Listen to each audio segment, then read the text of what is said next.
नमस्कार दोस्तों, एग्जामोफोबिया YouTube channel में आप सभी लोगों का स्वागत है। जैसा कि सभी साथियों को विदित है कि हम लोग अपने यूट्यूब चैनल के प्लेटफॉर्म के माध्यम से विभिन्न संस्थानों के टेस्ट पेपर सॉल्व करवा रहे हैं। इसी कड़ी में आज हम लोग यूपीएससी पीटी को मद्देनज़र रखते हुए विजन आईएएस के टेस्ट क्रमांक नंबर 10 पे चर्चा करेंगे। बेसिकली 10वें नंबर का टेस्ट पेपर जो है इंडियन पॉलिटी पे आधारित है। इससे पहले इंडियन पॉलिटी का भी जो है पेपर था 9वें नंबर का टेस्ट पेपर, लेकिन 10वें नंबर का टेस्ट पेपर भी पॉलिटी का सेकेंड पार्ट है। तो इसके तहत हम लोग जो है 100 क्वेश्चन सॉल्व करने वाले हैं। साथ ही इसके एक्सप्लेनेशन को भी हम लोग विस्तार से जानेंगे। तो चलिए शुरू करते हैं आज का टेस्ट पेपर नंबर 10वां क्वेश्चन नंबर 1 के साथ।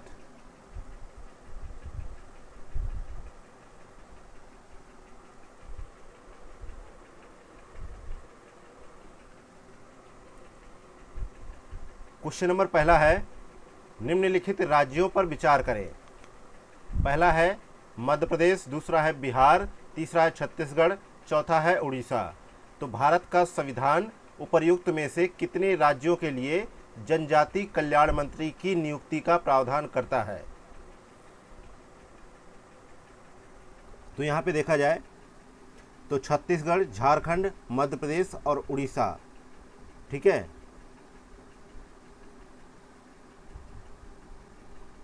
यहाँ पे जो है बिहार का जिक्र नहीं है, बिहार नहीं है। तो टोटल जो है दिए गए ऑप्शन में से केवल 3 राज्यों का जो है जिक्र किया गया है, जिनमें जो है जनजाति कल्याण मंत्रियों की नियुक्ति का प्रावधान किया गया है। प्रारंभ में यह प्रावधान बिहार, मध्य प्रदेश, उड़ीसा के लिए भी था, लेकिन जो है जो 94वां संविधान संशोधन 2006 में हुआ, उसके तहत जो है बिहार को जनजाति कल्याण मंत्री के नियुक्ति के दायित्व से मुक्त कर दिया गया। ऐसा इसलिए किया गया क्योंकि वर्तमान में बिहार में कोई अनुसूचित क्षेत्र नहीं है एवं अनुसूचित जनजातियों की आबादी बहुत ही कम है।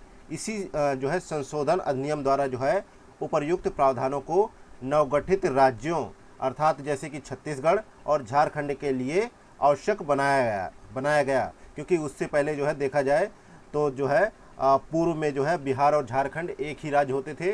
तब जो है मतलब कि यहाँ पे जनजाति कल्याण मंत्री की ज़रूरत होती थी, लेकिन अलग राज्य बन गया झारखंड। फिर इसके बाद जो है बिहार की ज़रूरत ख़त्म हो गई और ये प्रावधान जो है जाके झारखंड में लागू हो गया।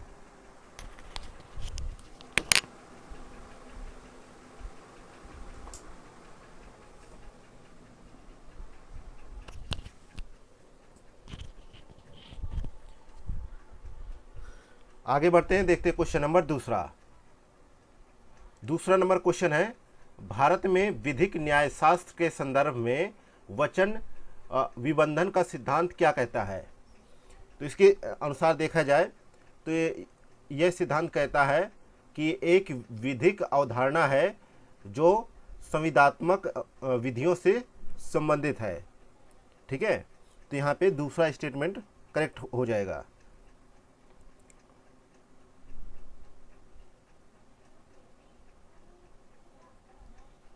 यह जो वचन वाला जो है वचन विबंधन का सिद्धांत है, इसके अनुसार देखा जाए तो यह एक ऐसा विधिक सिद्धांत है जिसका उपयोग किसी व्यक्ति को कोई ऐसा दावा करने का अधिकार मांगने से रोकने के लिए किया जाता है जो उसके पिछले कार्यों या बयानों के विपरीत हो तथा उन्हें ऐसा करने की अनुमति दी जाए तो वह अनुचित होगा। मतलब ऐसा बयान देने की जो है अनुमति दी जाए तो यह अनुचित होगा। यह विधिक जो है कार्रवाइयों के अंतर्गत समता और निष्पक्षता की अवधारणा पर आधारित है। इसके लिए हम देखा जाए तो एक छगनलाल केशव लाल मेहता बनाम पटेल नारायणदास हरिभाऊ वाद जो हुआ 1981 में, उसमें उच्चतम न्यायालय ने एक जो है चेकलिस्ट जारी की थी जिसमें इस सिद्धांत को कब लागू किया जा सकता है उन स्थितियों को बताया गया है। आगे बढ़े तो देखते हैं क्वेश्चन नंबर तीसरा नंबर क्वेश्चन पूछ रहा है कि निम्नलिखित कथनों पर विचार करें। पहला कथन कह रहा है कि लोकसभा अध्यक्ष पहली बार मतदान नहीं कर सकता है किंतु मतों की बराबरी की स्थिति में वह निर्णायक मत दे सकता है। दूसरा स्टेटमेंट है कि लोकसभा अध्यक्ष द्वारा पहली बार में मतदान न करना जो है उसके पद को निष्पक्ष बनाता है। तो यहाँ पे पूछा गया है कि उपर्युक्त कथनों के संबंध में निम्नलिखित में से कौन सा कथन सही होगा। तो यहाँ पे तीसरे में देखा जाए तो कथन पहला दूसरा दोनों सही है और कथन दूसरा जो है पहले की सही व्याख्या कर रहा है। नेक्स्ट है क्वेश्चन नंबर चौथा, भारतीय संसद के संदर्भ में निम्नलिखित कथनों में से कौन सा अवकाश पथ का सर्वोत्तम वर्णन करता है। तो यहाँ पे चौथे में देखा जाए तो यहाँ पे जो है पहला ऑप्शन करेक्ट हो जाएगा कि यह संसद के सत्रावसान और नए सत्र में इसके पुनः जो है समवेत होने के बीच की अवधि है। ठीक है, तो यहाँ पे देखा जाता है कि जो है राष्ट्रपति समय समय पर जो है संसद के प्रत्येक सदन को बैठक के लिए आहूत करता है, यानी जो है निमंत्रित करता है, लेकिन संसद के किसी भी सदन के दोनों सत्रों के बीच जो है अधिकतम अंतराल जो है कितना होना चाहिए, जो है 6 माह से अधिक नहीं होना चाहिए। ठीक है, इसके अलावा कहा गया है कि जो है किसी सदन के सत्रावसान और नए सत्र में इसके पुनः समवेत होने की अवधि को जो है अवकाश कहा जाता है और संसद की बैठक को स्थगन या अनिश्चित काल के लिए स्थगन या सत्रावसान अथवा विघटन, ठीक है, द्वारा ही समाप्त किया जा सकता है। ठीक है, तो यहाँ पे पहला ऑप्शन करेक्ट था। आगे बढ़ते देखते हैं क्वेश्चन नंबर 5वां, क्षरित यूरेनियम के संदर्भ में निम्नलिखित कथनों पर विचार करें। पहला कथन है यह संवर्धित यूरेनियम के उत्पादन की प्रक्रिया का एक जो है उत्पाद है, और दूसरा कथन है यह अत्यधिक रेडियोधर्मी होता है और जो है अनवरत नाव की अभिक्रिया उत्पन्न करने में सक्षम है। तो उपर्युक्त कथनों में से कौन सा कथन सही है। तो यहाँ पे 5वें में देखा जाए तो यहाँ पे केवल पहला स्टेटमेंट सही होगा, जबकि दूसरा स्टेटमेंट यहाँ पे गलत हो जाएगा।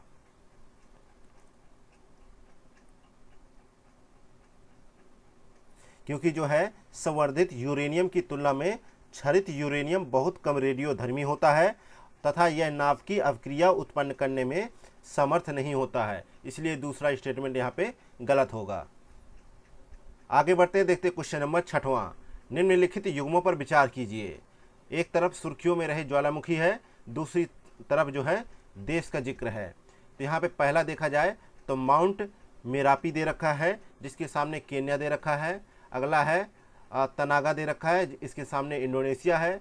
अगला है जो है स्वेलुच है, इसके सामने कोलंबिया दे रखा है। तो यहाँ पे देखना है कि उपर्युक्त युग्मों में से कितने युग्म सही हैं मिलान में। तो यहाँ पे जो है तो इंडोनेशिया में जो है स्थित है माउंट मेरापी। ठीक है, तो यहाँ पे जो है ये गलत हो जाता है दूसरा, और जो है ये सक्रिय ज्वालामुखी में से एक है माउंट मेरापी। ठीक है, तो यहाँ पे जो है दूसरा गलत हो जाता है।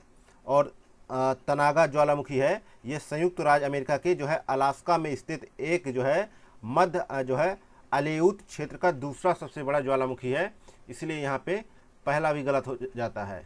ठीक है, अगला है जो है स्वेलुच ज्वालामुखी जो है रूस के जो है कामचटका प्रायद्वीप में सबसे विशाल और सबसे सक्रिय ज्वालामुखियों में से एक है।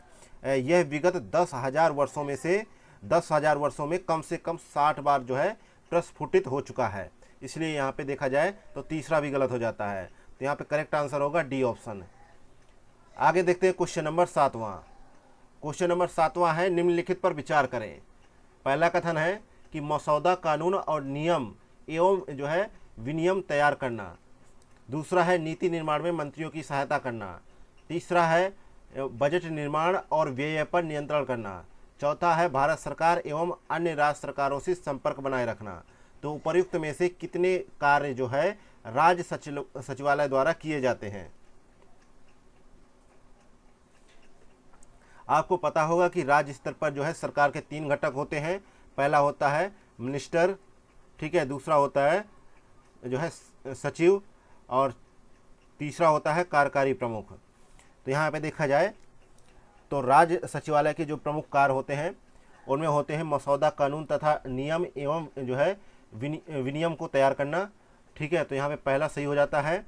ठीक है, अगला है बजट निर्माण और व्यय पर नियंत्रण, ये भी सही है। ठीक है, एक है मंत्रियों को नीति निर्माण, ठीक है, ये भी सही है।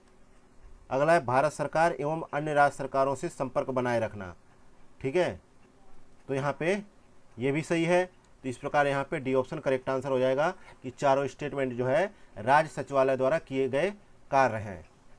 नेक्स्ट है क्वेश्चन नंबर 8वां, भारत के राष्ट्रपति की विवेकाधीन शक्ति के संदर्भ में निम्नलिखित कथनों पर विचार करें। पहला कथन है, यदि लोकसभा में किसी भी दल के पास जो है स्पष्ट बहुमत ना हो तो वह प्रधानमंत्री की नियुक्ति कर सकता है। दूसरा है, यदि मंत्रिपरिषद लोकसभा में विश्वास मत जो है सिद्ध ना कर पाई हो तो वह मंत्रिपरिषद को बर्खास्त कर सकता है। ठीक है। तीसरा स्टेटमेंट है, यदि मंत्रिपरिषद ने लोकसभा में अपना बहुमत खो दिया हो तो वह लोकसभा को भंग कर सकता है। तो उपर्युक्त कथनों में से कितने कथन यहाँ पे सही हैं? तो यहाँ पे देखा जाए कि जो है भारतीय संविधान के अनुच्छेद 74 के अनुसार राष्ट्रपति की सहायता और परामर्श के लिए एक मंत्रिपरिषद होगी जिसका प्रमुख जो है प्रधानमंत्री होगा। ठीक है। और राष्ट्रपति जो है मंत्रिपरिषद के परामर्श के अनुसार ही कार्य करेगा। तो इसमें जो देखा जाए तो ये जो तीनों प्रावधान दे रखे हैं ये तीनों प्रावधान जो है करेक्ट हैं। ठीक है। तो यहाँ पे देखा जाए तो सी ऑप्शन यहाँ पे करेक्ट आंसर हो जाएगा। ये जो है तीनों कार्य जो है भारत के राष्ट्रपति के विवेकाधीन शक्ति के संदर्भ में तीनों कथन है, इसलिए यहाँ पे तीनों कथन सही है। अगला है क्वेश्चन नंबर 9वां, संसद की संयुक्त बैठक के संदर्भ में निम्नलिखित कथनों पर विचार करें। पहला कथन है, ऐसे संशोधन जिनके कारण सदनों के बीच अंतिम सहमति नहीं बन पाई है संयुक्त बैठक के दौरान प्रस्तावित नहीं किए जाएंगे। दूसरा स्टेटमेंट है, इसका प्रावधान केवल साधारण विधेयक या वित्त विधेयक पर लागू होता है, धन विधेयक या जो है संविधान संशोधन विधेयक पर नहीं। तीसरा स्टेटमेंट है, इसे ऑस्ट्रेलिया के संविधान से अंगीकृत किया गया है। तो उपर्युक्त कथनों में से कितने कथन सही हैं? तो यहाँ पे देखा जाए 9वें में देखते हैं हम लोग क्या देखते हैं कि जो है केवल 2 स्टेटमेंट यहाँ पे सही है। कौन से? ठीक है, ये भी देखते हैं। ठीक है। तो यहाँ पे जो है एक तो दूसरा स्टेटमेंट सही है। ठीक है। और एक जो है तीसरा स्टेटमेंट सही है। लेकिन यहाँ पे पहला स्टेटमेंट गलत हो जाता है कि जो है वे संशोधन जिनके कारण दोनों सदनों के बीच अंतिम सहमति नहीं हुई थी। ठीक है। तो यहाँ पे जो है पहला स्टेटमेंट गलत हो जाता है। ठीक है। तो इस प्रकार यहाँ पे बी ऑप्शन करेक्ट होगा। नेक्स्ट है क्वेश्चन नंबर 10वां, भारत में जैव ईंधन के व्यापार के संदर्भ में निम्नलिखित कथनों पर विचार करें। पहला है, विशेष आर्थिक क्षेत्रों से जैव ईंधन के निर्यात पर प्रतिबंध लगा दिया गया। दूसरा है, जैव ईंधन के आयात और निर्यात दोनों के लिए लाइसेंस की आवश्यकता होती है। तो उपर्युक्त कथनों में से कौन सा कथन यहाँ पे सही है? ठीक है। यहाँ पे जो है 10वें में देखा जाए, ठीक है, तो यह है कि जो है यहाँ पे दूसरा स्टेटमेंट सही है, पहला यहाँ पे गलत हो जाता है। पहला यहाँ पे गलत है, दूसरा यहाँ पे सही है। आगे बढ़ जाते हैं, देखते क्वेश्चन नंबर 11। क्वेश्चन नंबर 11 है, संसद को भारत के संपूर्ण क्षेत्र या उसके किसी भाग के लिए कानून बनाने का क्षेत्रीय क्षेत्राधिकार प्राप्त है, किंतु राष्ट्रपति यह निर्देश दे सकता है कि संसद का कोई अधिनियम कुछ राज्यों के जनजातीय क्षेत्र पर लागू नहीं होता है। तो निम्नलिखित में से किन राज्यों के संदर्भ में राष्ट्रपति के पास इस प्रकार की शक्ति है? पहला है असम, दूसरा है मेघालय, तीसरा है मिजोरम, चौथा है त्रिपुरा। तो नीचे दिए गए कूट का प्रयोग कर सही उत्तर का चुनाव करें।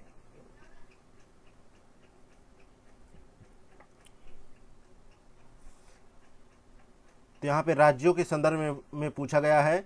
तो यहाँ पे राज्य में जनजातीय क्षेत्रों के बारे में बात किया जाए तो असम का राज्यपाल यह निर्देशित कर सकता है या निर्देश दे सकता है कि संसद का कोई अधिनियम राज्य के जनजातीय क्षेत्र पर लागू नहीं होगा या जो है विनिर्दिष्ट संशोधनों और अपवादों के साथ लागू होगा। तो राष्ट्रपति को जो है मेघालय, त्रिपुरा, मिजोरम में जनजातीय क्षेत्रों के संबंध में समान शक्ति प्राप्त है। ठीक है। लेकिन जो है असम के जो है परिप्रेक्ष्य में ये शक्ति प्राप्त नहीं है। तो यहाँ पे सही जवाब क्या होगा? दूसरा, तीसरा और चौथा बी ऑप्शन करेक्ट आंसर हो जाएगा। नेक्स्ट है क्वेश्चन नंबर 12, भारत में रक्षा क्षेत्र के संदर्भ में हाल ही में सुर्खियों में रहा जो है पाम 400 क्या है? तो यह जो है एक जो है अटैकिंग ड्रोन है। ठीक है। तो यहाँ पे ए ऑप्शन करेक्ट हो जाएगा। और जो है भारतीय थल सेना ने जो है पोखरण में जो है पाम 400 अटैक ड्रोन का परीक्षण किया है। ठीक है। और जो है पाम 400 जो है प्रिसीजन अटैक जो है लोटरिंग म्यूनिशन का संक्षिप्त रूप है। यह एक लंबी दूरी का उच्च परिशुद्धता वाला भ्रमणकारी युद्ध सामग्री जो है प्रणाली है, ठीक है।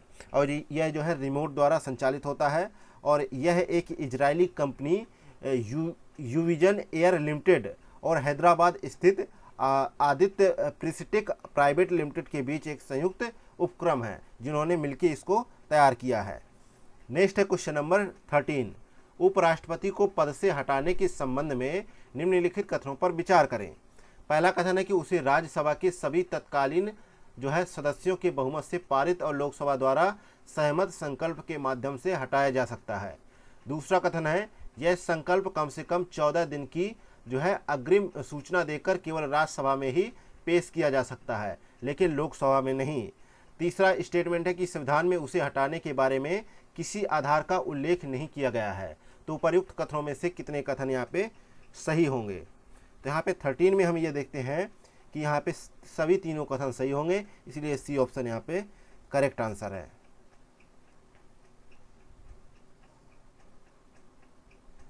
तो यहाँ पे देखा जाए तो यहाँ पे तीसरे के बारे में थोड़ा सा चर्चा कर लेते हैं कि ऐसा कोई भी संकल्प तब तक पेश नहीं किया जा सकता जब तक कि कम से कम 14 दिन का अग्रिम नोटिस ना दिया गया हो। ध्यान देने वाली बात यह है यहाँ पे कि संविधान में उस जो है उपराष्ट्रपति को हटाने के लिए किसी आधार का उल्लेख नहीं किया गया है, इसलिए यहाँ पे तीनों स्टेटमेंट करेक्ट थे। नेक्स्ट है क्वेश्चन नंबर 14, निम्नलिखित युग्मों पर विचार करें। एक तरफ है जीआई टैग वाले उत्पाद, दूसरी तरफ संबंधित राज्य। तो पहला जीआई टैग वाला उत्पाद है जो है सुंदरजा आम। ये कहाँ पे पाया जाता है? ये कहाँ पे पाया जाता है? ये मध्य प्रदेश के रीवा जिले के गोविंदगढ़ कस्बे में जो है बहुतायत मात्रा में पाया जाता है, इसलिए ये जो है मिलान सही हो जाएगा। अगला है बसोहली चित्रकला। ये कहाँ पे है? ये जो है इस चित्रकला को जो है अभी हाल ही में जीआई टैग प्रदान किया गया है। ये जम्मू के कठुआ जिले की एक लोकप्रिय जो है लघु कला शैली है, इसलिए दूसरा स्टेटमेंट गलत हो जाता है क्योंकि उत्तराखंड लिखा है। अगला है छत्तीसगढ़ के नगरी दुबराज चावल की किस्म को जो है अभी जीआई टैग प्रदान किया गया है, तो यहाँ पे असम लिखा है, इसलिए यह भी गलत हो जाएगा। ए ऑप्शन यहाँ पे करेक्ट आंसर होगा, केवल एक ही ऑप्शन सही है। नेक्स्ट है क्वेश्चन नंबर 15, हाल ही में सुर्खियों में रहे ऑपरेशन इंटरफ्लेक्स का उद्देश्य क्या है? तो जो है यह जो है यूनाइटेड किंगडम ने जो है यूक्रेन को सैन्य सहायता और समर्थन देने के लिए लगभग 2.3 बिलियन पाउंड की प्रतिबद्धता प्रकट की थी और इसी के तहत जो है ऑपरेशन इंटरफ्लेक्स इसी प्रतिबद्धता का एक हिस्सा है। तो यहाँ पे देखा जाए तो पहला ऑप्शन करेक्ट होगा। नेक्स्ट है क्वेश्चन नंबर 16 है, उपराष्ट्रपति के निर्वाचन के संदर्भ में निम्नलिखित कथनों पर विचार करें। पहला कथन है कि मूल संविधान में यह प्रावधान था कि उपराष्ट्रपति का निर्वाचन संसद के दोनों सदनों की संयुक्त बैठक में किया जाएगा। दूसरा कथन है कि निर्वाचन आयोग केंद्र सरकार के परामर्श से लोकसभा और राज्यसभा के महासचिव को बारी बारी से जो है रिटर्निंग ऑफिसर नियुक्त करता है। तो उपर्युक्त कथनों में से कौन सा कथन यहाँ पे सही है? तो यहाँ पे दोनों ही कथन सही हैं उपराष्ट्रपति के संदर्भ में, तो इसलिए यहाँ पे सी ऑप्शन करेक्ट आंसर हो जाएगा। इसके अलावा आयोग इन निर्वाचन अधिकारियों की सहायता के लिए संसद भवन यानी लोकसभा में सहायक निर्वाचन अधिकारी नियुक्त करने का भी निर्णय ले सकता है या लेता है। Next question number 17 number question है कि भारत के नियंत्रक महालेखा परीक्षक के संदर्भ में निम्नलिखित कथनों पर विचार करें। पहला कथन है कि सीएजी की नियुक्ति राष्ट्रपति द्वारा उसके हस्ताक्षर और मोहर लगे अधिपत्र द्वारा की जाती है और इसके लिए 6 वर्ष या 65 वर्ष की आयु जो भी पहले हो तक के कार्यकाल का प्रावधान किया गया है। दूसरा स्टेटमेंट है सेवानिवृत्ति के बाद वह राष्ट्रपति की पूर्व अनुमति से भारत सरकार या किसी भी राज्य के अधीन किसी जो है अन्य पद पर नियोजन हेतु पात्र है। तो उपयुक्त कथनों में से कौन सा कथन यहाँ पे सही है? तो यहाँ पे देखा जाए तो 17 में ये देखा जाए तो यहाँ पे पहला स्टेटमेंट तो सही है, लेकिन दूसरा स्टेटमेंट यहाँ पे गलत हो जाता है क्योंकि जो है सीएजी अपने पद के सेवानिवृत्ति होने या त्यागपत्र देने के पश्चात, ठीक है, भारत सरकार या किसी भी राज्य के अधीन किसी अन्य पद पर नियोजन के लिए पात्र नहीं होगा। नेक्स्ट है क्वेश्चन नंबर 18 है, निम्नलिखित कथनों पर विचार करें। पहला कथन है कि केंद्र सरकार की परिसंपत्ति को राज्य या राज्य के भीतर किसी भी प्राधिकरण द्वारा लगाए गए सभी करों से छूट प्रदान की गई है। दूसरा कथन है कि राज्य में स्थित राज्य सरकारों और स्थानीय सरकारों की परिसंपत्तियों और आय को केंद्रीय कराधान से छूट प्रदान की गई है। तो पूछा गया है आपसे कि उपर्युक्त कथनों में से कौन सा स्टेटमेंट यहाँ पे सही है।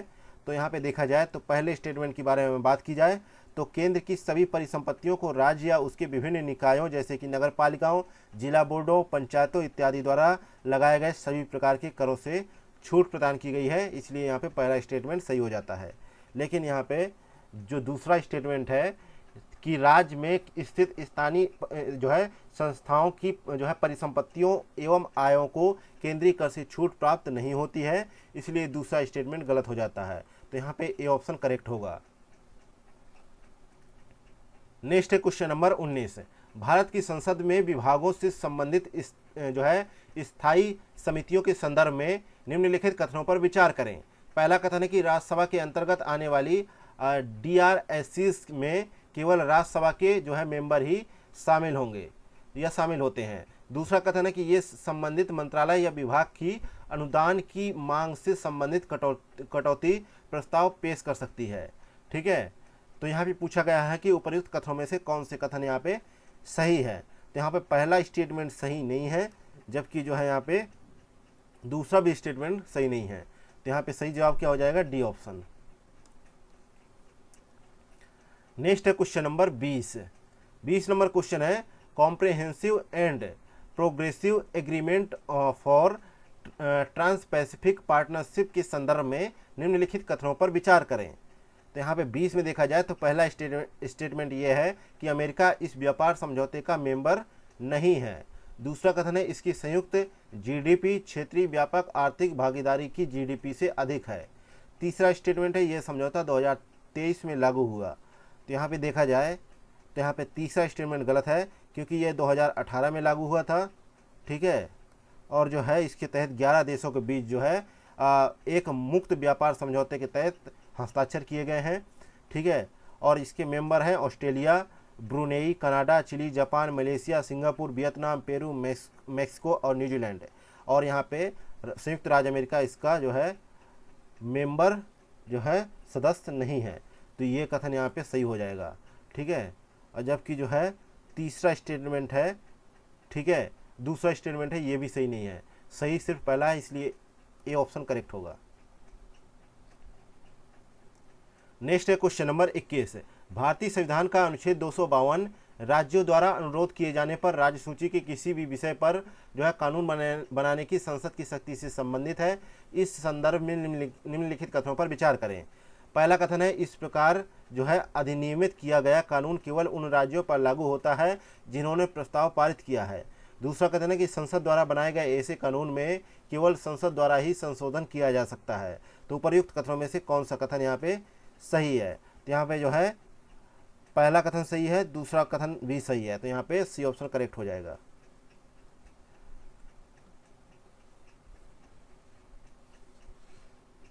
नेक्स्ट है क्वेश्चन नंबर 22। राष्ट्रीय सामान्य दस्तावेज पंजीकरण प्रणाली के संदर्भ में निम्नलिखित कथनों पर विचार करें। तो यहाँ पे देखा जाए पहला कथन है कि इसकी शुरुआत इलेक्ट्रॉनिक्स एवं सूचना प्रौद्योगिकी मंत्रालय द्वारा की गई थी। दूसरा कथन है यह नागरिकों को ऑनलाइन माध्यम से भूमि खरीदने में सक्षम बनाती है। तो उपर्युक्त कथनों में से कौन सा कथन यहाँ पे सही है। तो 22 में हम ये लोग पाते हैं, ठीक है, कि जो है टोटल 28 राज्यों या संघ शासित प्रदेशों में भूमि अभिलेखों के लिए राष्ट्रीय जो है समान दस्तावेज पंजीकरण प्रणाली को अपनाया गया। साथ ही 26 राज्यों या केंद्र शासित प्रदेशों द्वारा विशिष्ट भूखंड पहचान संख्या या भू आधार को अपनाया गया। तो यहाँ पे देखा जाए कि जो है इसे ग्रामीण विकास मंत्रालय के अधीन कार्यरत भूमि संसाधन विभाग द्वारा जो है प्रारंभ किया गया, इसलिए पहला स्टेटमेंट यहाँ पे गलत हो जाता है। दूसरा स्टेटमेंट यहाँ पे सही है, इसलिए यहाँ पे केवल जो है बी ऑप्शन करेक्ट आंसर होगा। नेक्स्ट है क्वेश्चन नंबर 23। हाल ही में सुर्खियों में रहे जो है लिक्विड ट्री या लिक्विड 3 का उपयोग किया जाता है। तो इसका सही जवाब है ग्रीन हाउस गैस उत्सर्जन को कम करके वायु गुणवत्ता में सुधार करने के लिए, इसलिए ए ऑप्शन यहाँ पे करेक्ट आंसर है।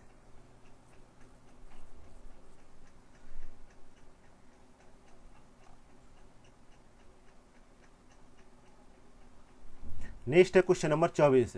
भारतीय राष्ट्रपति के अधिकारों के संदर्भ में निम्नलिखित कथनों पर विचार करें।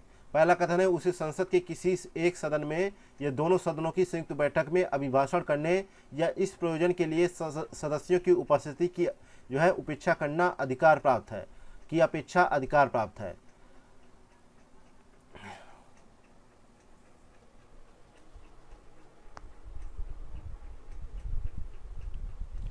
दूसरा स्टेटमेंट है कि उसे किसी भी लंबित विधेयक के संबंध में संसद के किसी भी सदन को संदेश भेजने का अधिकार है तथा वह सदन उस संदेश द्वारा विचार करने के लिए अपेक्षित विषय पर सुविधानुसार शीघ्रता से विचार करेगा। तो उपर्युक्त कथनों में से कौन सा कथन यहाँ पे सही है? तो 24 से हम लोग ये देखते हैं यहाँ पे दोनों कथन सही है भारतीय राष्ट्रपति के अधिकारों के संदर्भ में, तो यहाँ पे सी ऑप्शन करेक्ट आंसर हो जाएगा। आगे बढ़ते देखते क्वेश्चन नंबर 25। निम्नलिखित पर विचार करें। पहला है बेंगलुरु, दूसरा दिल्ली, तीसरा हैदराबाद। तो उपर्युक्त में से कितने स्थानों पर प्रत्येक वर्ष जो है शून्य छाया दिवस का अनुभव होता है?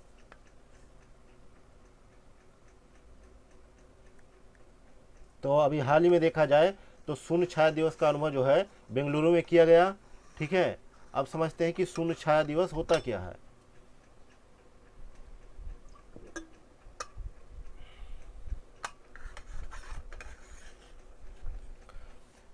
शून्य छाया दिवस एक विशिष्ट प्रकार का दिन होता है। इस दिन जो है सूर्य इस तरह जो है स्थित होता है कि किसी सीधी वस्तु जैसे कि ऊर्ध्वाधर स्तंभ या सीधे खड़े व्यक्ति की कोई परछाई नहीं बनती है। ये परिघटना कुछ विशिष्ट भौगोलिक स्थानों पर ही घटित होती है।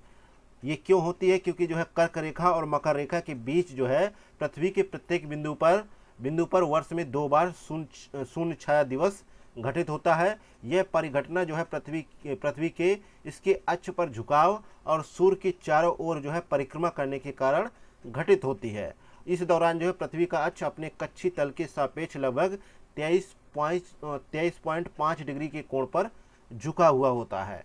चूंकि पृथ्वी सूर्य के चारों ओर घूमती है, अतः इस झुकाव के कारण जो है पूरे वर्ष सूर्य की किरणों का कोण जो है बदलता रहता है। तो यहाँ पे देखा जाए 2 स्टेटमेंट सही है। ठीक है, 2 सही है। एक तो जो है बेंगलुरु है, दूसरा जो है हैदराबाद है। ठीक है, लेकिन दिल्ली जो है कर्क रेखा के ऊपर जो है 28 डिग्री अक्षांश पर अवस्थित है, इसलिए यहाँ पर शून्य छाया दिवस अनुभव नहीं किया जाता है। लेकिन हैदराबाद जो है लगभग 17.38 डिग्री उत्तरी अक्षांश पर अवस्थित है और यहाँ शून्य छाया दिवस जो है 9 मई को दोपहर 12:12 और को जो है 12:12 और 3 अगस्त को अनुभव किया गया। ठीक है, इन दिनों जो है सभी लंबवत वस्तुओं की परछाई लगभग गायब हो गई थी। नेक्स्ट है क्वेश्चन नंबर 26। किसी राज्य के मुख्य सचिव के पद के संदर्भ में निम्नलिखित कथनों पर विचार करें। पहला कथन है कि मुख्य सचिव जो है सामान्यतः जो है प्रशासनिक विभाग का प्रमुख होता है, जिसका राजनीतिक प्रमुख स्वयं मुख्यमंत्री होता है। दूसरा कथन है कि राज्य के प्रशासन में उसके कर्तव्यों और शक्तियों का दायरा केंद्र सरकार के अधीन कार्यरत कैबिनेट सचिव की तुलना में कम होता है। तो उपर्युक्त कथनों में से कौन सा कथन यहाँ पे सही है? तो 26 में ये देखते हैं कि यहाँ पे पहला कथन यहाँ पे सही है, लेकिन दूसरा स्टेटमेंट यहाँ पे गलत है।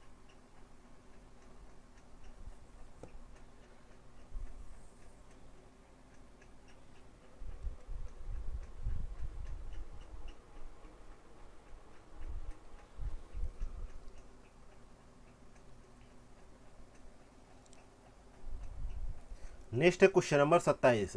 केंद्रीय सतर्कता आयोग के संदर्भ में निम्नलिखित कथनों पर विचार करें। पहला कथन है यह एक स्वतंत्र निकाय है जो केवल संसद के प्रति उत्तरदायी होता है। दूसरा कथन है यह प्रतिवर्ष अपनी रिपोर्ट केंद्र सरकार को प्रस्तुत करता है। तीसरा कथन है इस आयोग को 1964 में संवैधानिक दर्जा प्रदान किया गया था। तो उपर्युक्त कथनों में से कितने कथन यहाँ पे सही है? तो 27 में ये देखते हैं कि यहाँ पे जो है केवल एक स्टेटमेंट सही है। कौन सा? सिर्फ पहले नंबर का। ठीक है, लेकिन दूसरे नंबर का यहाँ पे स्टेटमेंट गलत है। ठीक है, क्योंकि जो है यहाँ पे कहा गया है कि यह प्रतिवर्ष अपनी रिपोर्ट जो है केंद्र सरकार को प्रस्तुत करता है।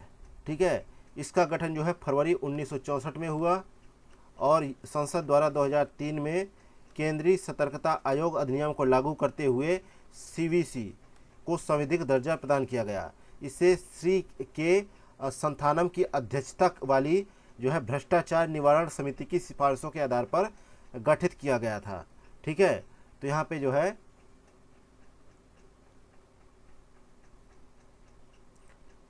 और आयोग जो है प्रतिवर्ष अपनी रिपोर्ट जो है राष्ट्रपति के समक्ष जो है प्रस्तुत करता है। तो यहाँ पे जो है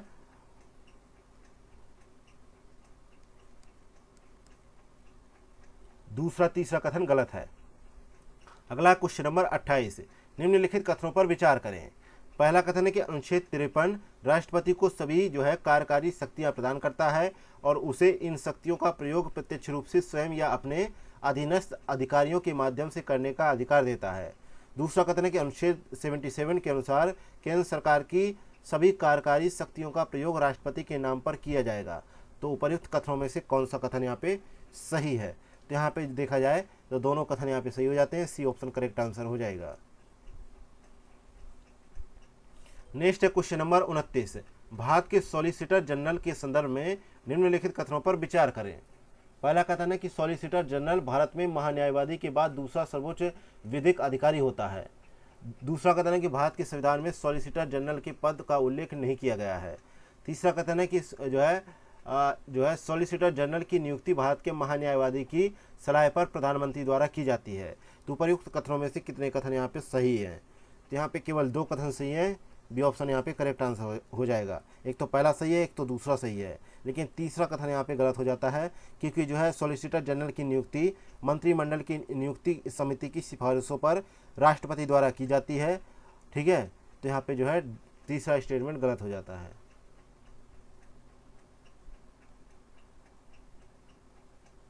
नेक्स्ट है क्वेश्चन नंबर 30, सूचना एवं प्रसारण मंत्रालय के संदर्भ में निम्नलिखित कथनों पर विचार करें।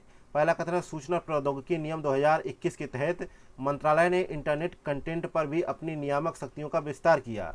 दूसरा कथन है प्रसार भारती इस मंत्रालय के तहत एक जो है संविधिक और जो है स्वायत्त निकाय है। तो उपर्युक्त कथनों में से कितने स्टेटमेंट सही है या कौन सा स्टेटमेंट सही है? तो 30 में हम लोग ये देखते हैं कि दूसरा स्टेटमेंट सही है और जो है यहाँ पे पहला स्टेटमेंट भी सही है। इस प्रकार यहाँ पे सी ऑप्शन करेक्ट हो जाएगा। नेक्स्ट है क्वेश्चन नंबर 31, निम्नलिखित कार्यकारी पदों पर विचार करें। पहला राष्ट्रपति, दूसरा भारत के महान्यायवादी, तीसरा मंत्रिपरिषद। तो उपर्युक्त में से कितने पदों को संसदीय विशेषाधिकार प्राप्त होते हैं?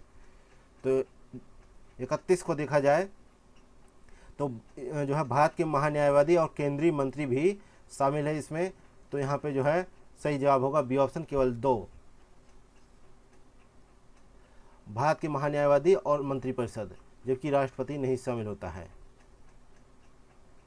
नेक्स्ट है क्वेश्चन नंबर 32, अंतर्राष्ट्रीय आपराधिक न्यायालय के संदर्भ में निम्नलिखित कथनों पर विचार करें। पहला कथन है इसके पास मौजूदा राष्ट्राध्यक्षों को गिरफ्तार करने या उन पर मुकदमा चलाने की कोई शक्ति नहीं है। दूसरा कथन है इसकी स्थापना संयुक्त राष्ट्र चार्टर के तहत की गई है। तीसरा कथन है इसका मुख्यालय जिनेवा स्विट्जरलैंड में स्थित है। तो उपर्युक्त कथनों में से कितने कथन यहाँ पे सही है? तो 32 में ये हम लोग देखते हैं कि जो है पहला स्टेटमेंट सही है,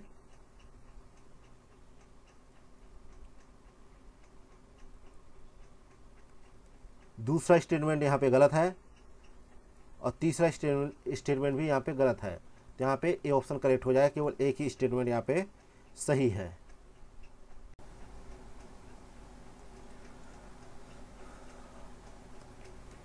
नेक्स्ट क्वेश्चन नंबर 33, अंतरिक्ष के संदर्भ में निम्नलिखित कथनों में से कौन सा जो है ओवरव्यू इफेक्ट का सर्वोत्तम वर्णन करता है?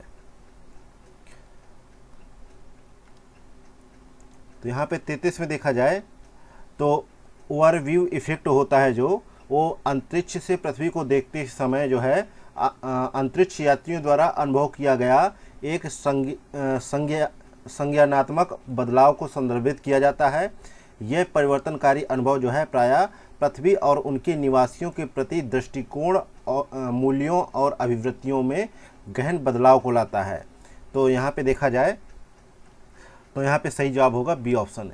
यह अंतरिक्ष से पृथ्वी को देखते समय अंतरिक्ष यात्रियों द्वारा अनुभव किया गया संज्ञानात्मक बदलाव है। जिसे जो है ओवरव्यू इफेक्ट कहा जाता है। नेक्स्ट है क्वेश्चन नंबर 34। 34 नंबर क्वेश्चन है, प्रधानमंत्री कार्यालय के संदर्भ में निम्नलिखित कथनों पर विचार करें। पहला कथन है, यह मुख्य रूप से मंत्रिमंडल के प्रमुख के रूप में प्रधानमंत्री से जुड़े कार्यों के लिए उत्तरदायी होता है। दूसरा कथन है, प्रधान सचिव पीएमओ का प्रशासनिक प्रमुख होता है। तीसरा कथन है, पीएमओ को भारत सरकार के तहत ना तो संवैधानिक और ना ही विभागीय दर्जा प्राप्त है। चौथा कथन है, national authority chemical weapons convention PMO के अधीन कार्य करता है। तो यहाँ पे देखा जाए तो पूछा गया है कि कितने कथन यहाँ पे सही है 34 में। तो यहाँ पे जो है केवल एक कथन सही है। कौन सा? केवल दूसरा कथन यहाँ पे सही है कि प्रधान सचिव जो है पीएमओ का प्रशासनिक प्रमुख होता है। बाकी जो है स्टेटमेंट गलत है। पहले स्टेटमेंट की बात की जाए तो पीएमओ जो है केंद्रीय मंत्रिमंडल के प्रमुख के रूप में प्रधानमंत्री से जुड़े कार्यों के लिए उत्तरदायी है। ठीक है, ठीक है। यहाँ पे केवल मंत्रिमंडल का जिक्र है, तो मंत्रिमंडल तो जो है स्टेट का भी हो सकता है। तो यहाँ पे जो है पहला स्टेटमेंट गलत है और तीसरा स्टेटमेंट भी यहाँ पे गलत है कि पीएमओ को भारत सरकार के तहत ना तो संवैधानिक ना ही विभागीय दर्जा प्राप्त है।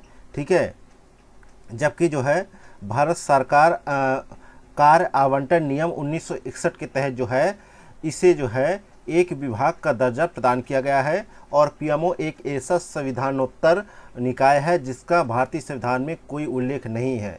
ठीक है, तो यहाँ पे उल्लेख नहीं है लेकिन एक विभाग के रूप में इसको दर्जा प्रदान किया गया है। तो यहाँ पे जो है तीसरा स्टेटमेंट भी गलत होगा। और चौथा स्टेटमेंट है कि जो है NACWC जो है यानी national authority chemical weapons convention जो है भारत सरकार के मंत्रिमंडल सचिवालय के अंतर्गत एक कार्यालय है। ठीक है, ना कि पीएमओ के अधीन कार्य करता है, इसलिए यह भी कथन गलत हो जाएगा। तो यहाँ पे केवल ए ऑप्शन सही होगा। नेक्स्ट है क्वेश्चन नंबर 35। राज्य मंत्रिपरिषद के संदर्भ में निम्नलिखित कथनों पर विचार करें। पहला कथन है कि राज्यपाल राज्य विधानसभा में मुख्यमंत्री को प्राप्त बहुमत के संबंध में अपने व्यक्तिपरक अनुमान के आधार पर अपनी इच्छानुसार मंत्रिपरिषद को बर्खास्त कर सकता है। दूसरा कथन है, एक मंत्री जो राज्य विधानमंडल के एक सदन का मेंबर है उसे दूसरे सदन की कार्यवाही में भाग लेने और मतदान करने का अधिकार होता है। तो उपर्युक्त कथनों में से कौन सा कथन यहाँ पे सही है? तो यहाँ पे दोनों ही कथन गलत है। डी ऑप्शन यहाँ पे करेक्ट आंसर है, क्योंकि जो है राज्यपाल जो है राज्य विधानसभा में मुख्यमंत्री को प्राप्त बहुमत के संबंध में अपने व्यक्तिपरक अनुमान के आधार पर अपनी इच्छानुसार मंत्रिपरिषद को बर्खास्त नहीं कर सकता है। ऐसा इसलिए क्योंकि सामूहिक उत्तरदायित्व सुनिश्चित करना विधानसभा का कार्य है, इसलिए यहाँ पे पहला स्टेटमेंट गलत हो जाता है। वहीं दूसरा स्टेटमेंट है कि जो है यदि कोई व्यक्ति मंत्रिमंडल के किसी भी सदन का मेंबर नहीं है, ठीक है, तो भी उसे मंत्री नियुक्त किया जा सकता है। हालांकि 6 महीने के भीतर उसे किसी भी सदन का मेंबर बनना अनिवार्य है, अन्यथा उसका मंत्री पद जो है समाप्त हो जाएगा।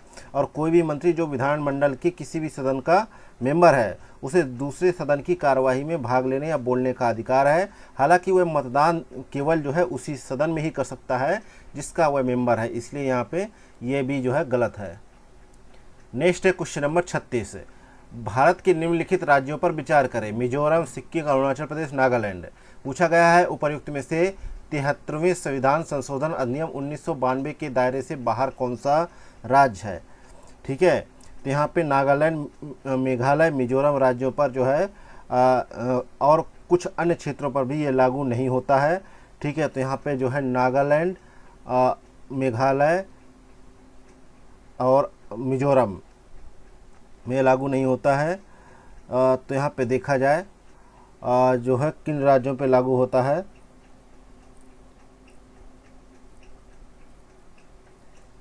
तो यहाँ पे देखा जाए तो 2 राज्यों का जिक्र है, मिजोरम का जिक्र है और नागालैंड का।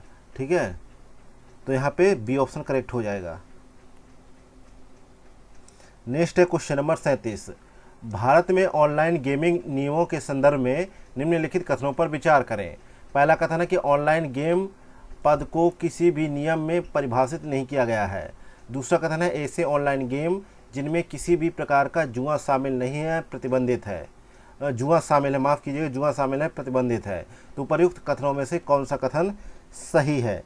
तो यहाँ पे देखा जाए कि अभी हाल ही में भारत सरकार ने इलेक्ट्रॉनिक्स और सूचना प्रौद्योगिकी मंत्रालय ने जो है सूचना प्रौद्योगिकी नियम 2021 में संशोधन किया है। ठीक है, इसके तहत देखा जाए तो ऑनलाइन गेम का अर्थ इंटरनेट के माध्यम से खेला जाने वाला गेम है। इसे खेलने के लिए एक उपयोगकर्ता को कंप्यूटर संसाधन या मध्यवर्ती का सहारा लेना होता है। तो यहाँ पे जो है पहला कथन गलत है।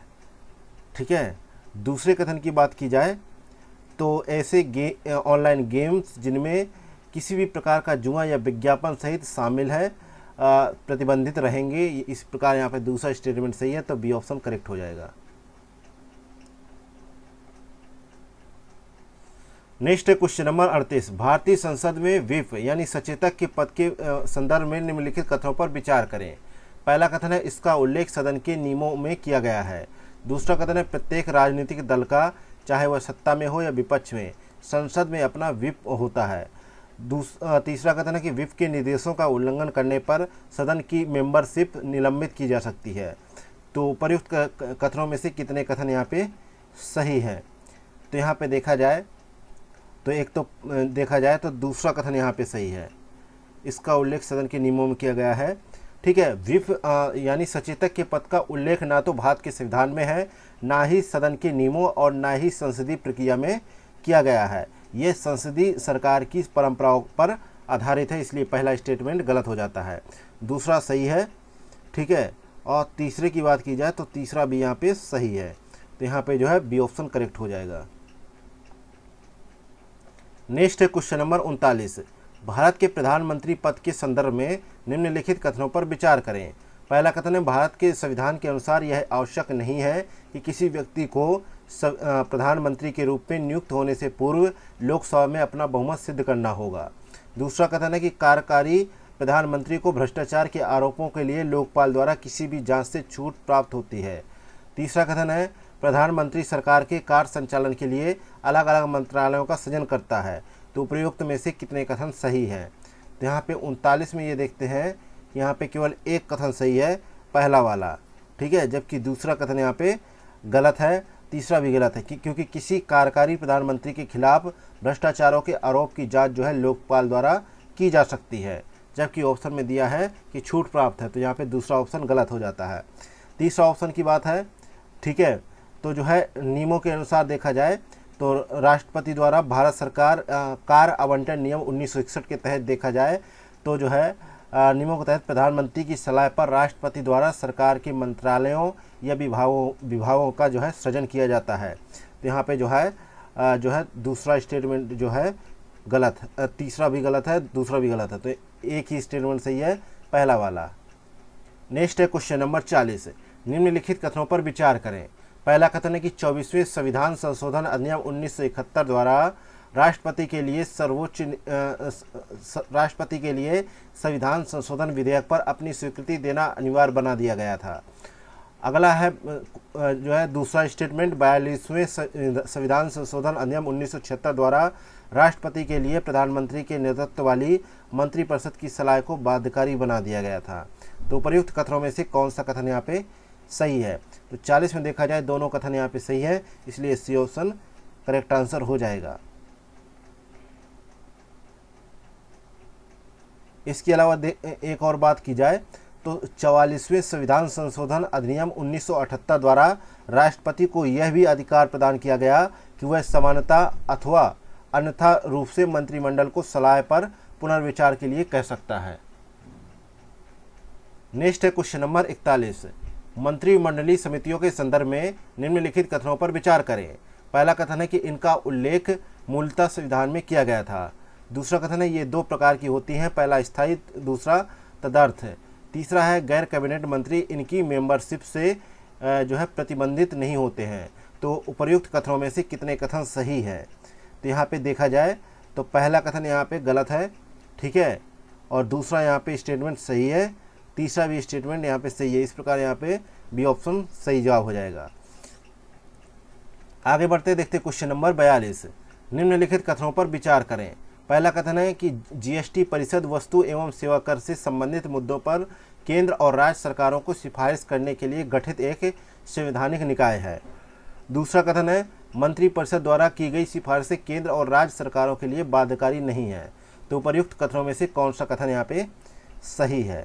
तो यहाँ पे जो है 42 में देखते हैं, ठीक है, पहला और दूसरा स्टेटमेंट यहाँ पे सही है। पहला और दूसरा दोनों स्टेटमेंट यहाँ पे सही है, ठीक है। और जो है इसका जो है देखा जाए दूसरा स्टेटमेंट है, इसके तहत सिफारिशें जो है यूनियन ऑफ इंडिया और अन्य बनाम मेसर्स मोहित मिनरल्स थ्रू डायरेक्टर वाद में यह निर्णय दिया गया कि वस्तु एवं सेवा कर परिषद द्वारा की गई सिफारिशें केवल प्रेरक मूल हैं और यह केंद्र और राज्यों पर बाध्यकारी नहीं हो सकती हैं। तो यहाँ पे दोनों स्टेटमेंट सही हो जाएंगे। नेक्स्ट है क्वेश्चन नंबर 43 नंबर क्वेश्चन है कि सार्वजनिक उद्यम समिति के संदर्भ में निम्नलिखित कथनों पर विचार करें। पहला कथन है ये वर्ष 1964 में जॉन मथाई समिति की सिफारिशों पर लागू की गई थी या गठित की गई थी। दूसरा कथन है समिति का अध्यक्ष लोकसभा से चुने गए सदस्यों में से ही नियुक्त किया जाता है। तो उपर्युक्त कथनों में से कौन सा कथन यहाँ पे सही है? तो यहाँ पे केवल दूसरा कथन सही है, जबकि पहला कथन गलत हो जाएगा, क्योंकि वर्ष 1964 में जो कमेटी का गठन हुआ था उस कमेटी का नाम था कृष्ण मेनन समिति, ठीक है। इसके द्वारा ही जो है सार्वजनिक उद्यम समिति का गठन हुआ था और स्वतंत्रता के पश्चात पहली बार प्राक्कलन समिति का गठन वर्ष 1950 में तत्कालीन वित्त मंत्री जॉन मथाई की सिफारिश पर हुआ था, ठीक है। जो प्राक्कलन समिति थी उसका गठन जो है 1950 में हुआ था वित्त मंत्री जॉन मथाई की सिफारिश पर, लेकिन सार्वजनिक उद्यम समिति का गठन जो है 1964 में कृष्ण मेनन समिति की सिफारिश पर गठन किया गया था। नेक्स्ट है क्वेश्चन नंबर 44, प्रायः सुर्खियों में रहने वाली बहुपक्षीय अंतरिम अपील मध्यस्थता व्यवस्था के संदर्भ में निम्नलिखित कथनों पर विचार करें। पहला कथन है यह WTO से संबंधित विवादों का समाधान करने के लिए एक वैकल्पिक प्रणाली है। दूसरा कथन है भारत इस व्यवस्था का मेंबर है। उपर्युक्त कथनों में से कौन सा कथन यहाँ पे सही है? तो यहाँ पे 44 में देखा जाए तो यहाँ पे केवल पहला ऑप्शन सही है, दूसरा ऑप्शन यहाँ पे गलत है, क्योंकि भारत अभी तक इसका मेंबर नहीं है। नेक्स्ट है क्वेश्चन नंबर 45, लोकसभा के प्रक्रिया तथा कार्य संचालन नियम के संदर्भ में निम्नलिखित कथनों पर विचार करें, ठीक है। तो 45 में देखते हैं हम लोग, ठीक है। पहला कथन है कि लोकसभा का अध्यक्ष इसकी सलाहकार समिति का अध्यक्ष होता है। दूसरा कथन है इस अनुशंसित नियमों को सदन की मंजूरी की आवश्यकता होती है। तो यहाँ पे देखा जाए तो उपर्युक्त कथनों में से कौन सा कथन यहाँ पे सही है? तो 45 में देखा जाए तो यहाँ पे दोनों कथन सही है, सी ऑप्शन यहाँ पे करेक्ट आंसर हो जाएगा।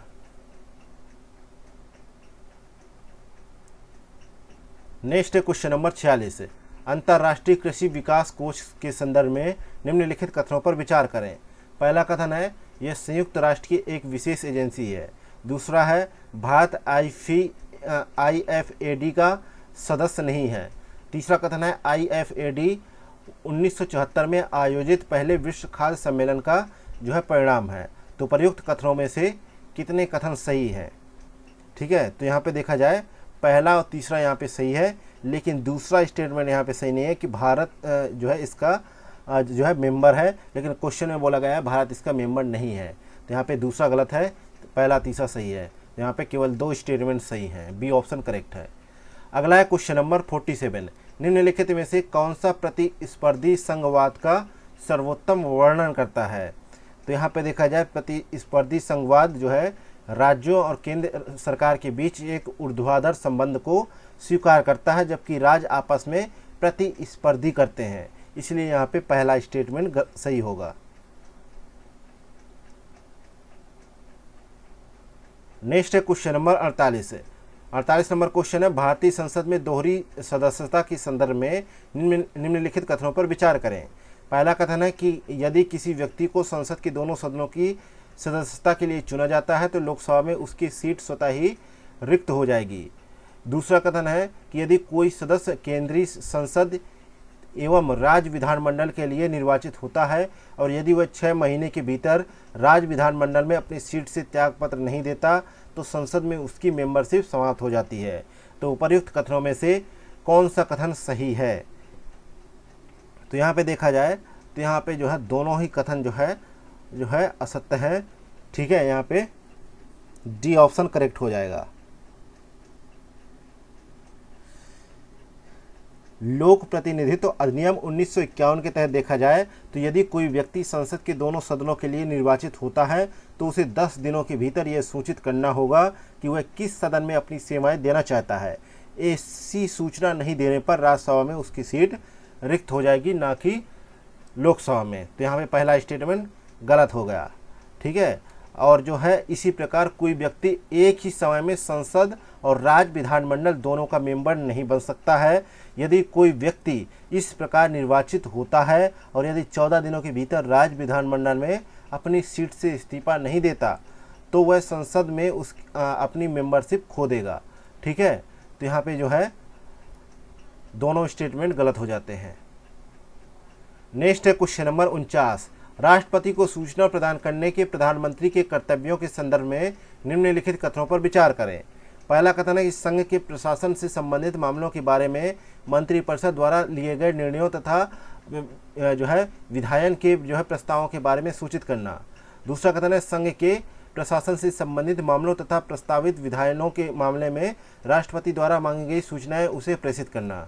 तीसरा स्टेटमेंट है किसी ऐसे मामले को जिसके बारे में किसी मंत्री द्वारा निर्णय लिया जा चुका है किंतु उसके बारे में मंत्रिपरिषद ने विचार नहीं किया है, उसे मंत्रिपरिषद के विचारार्थ भेजना। तो उपर्युक्त कथनों में से कितने कथन यहाँ पे सही है? तो यहाँ पे देखा जाए तो अनुच्छेद 78 जो है राष्ट्रपति को सूचना प्रस्तुत करने के संबंध में प्रधानमंत्री के कर्तव्यों को परिभाषित करता है। इसके तहत जो है ये तीनों प्रावधान किए गए हैं जो तीनों ही सही है। तो यहाँ पे सी ऑप्शन करेक्ट आंसर हो जाएगा।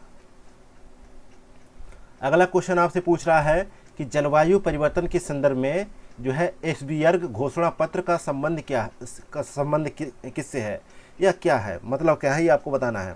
तो इसका संबंध जो है उत्तरी सागर की नवीकरणीय ऊर्जा परियोजनाओं से है। इसका संबंध ए ऑप्शन यहाँ पे करेक्ट आंसर हो जाएगा। और इस जो है सम्मेलन का उद्देश्य है ये जो है सम्मेलन हुआ था, यूरोपीय देशों ने जो है बेल्जियम के ऑस्टेंड में जो है दूसरे उत्तरी सागर शिखर सम्मेलन में जो है भाग लिया। और उत्तरी सागर सम्मेलन का उद्देश्य क्या रखा कि जो है 2050 तक उत्तरी सागर को यूरोप का सबसे बड़ा ऊर्जा केंद्र बनाना है। ठीक है, और इसके लिए उत्तरी सागर की अपतटीय पवन ऊर्जा क्षमता को 2030 तक 120 गीगावाट और 2050 तक 300 गीगावाट तक बढ़ाया जाएगा। तो यहाँ पे जो है पहला स्टेटमेंट यहाँ पे सही हो जाएगा। नेक्स्ट है क्वेश्चन नंबर 51। हाल ही में निम्नलिखित संगठनों में से किसने tropospheric emission monitoring of pollution की शुरुआत की है? तो इसकी शुरुआत जो है नेशनल जो है एरोनॉटिक्स एंड स्पेस एडमिनिस्ट्रेशन ने किया है। ठीक है, इसका शॉर्ट फॉर्म होता है टेम्पो।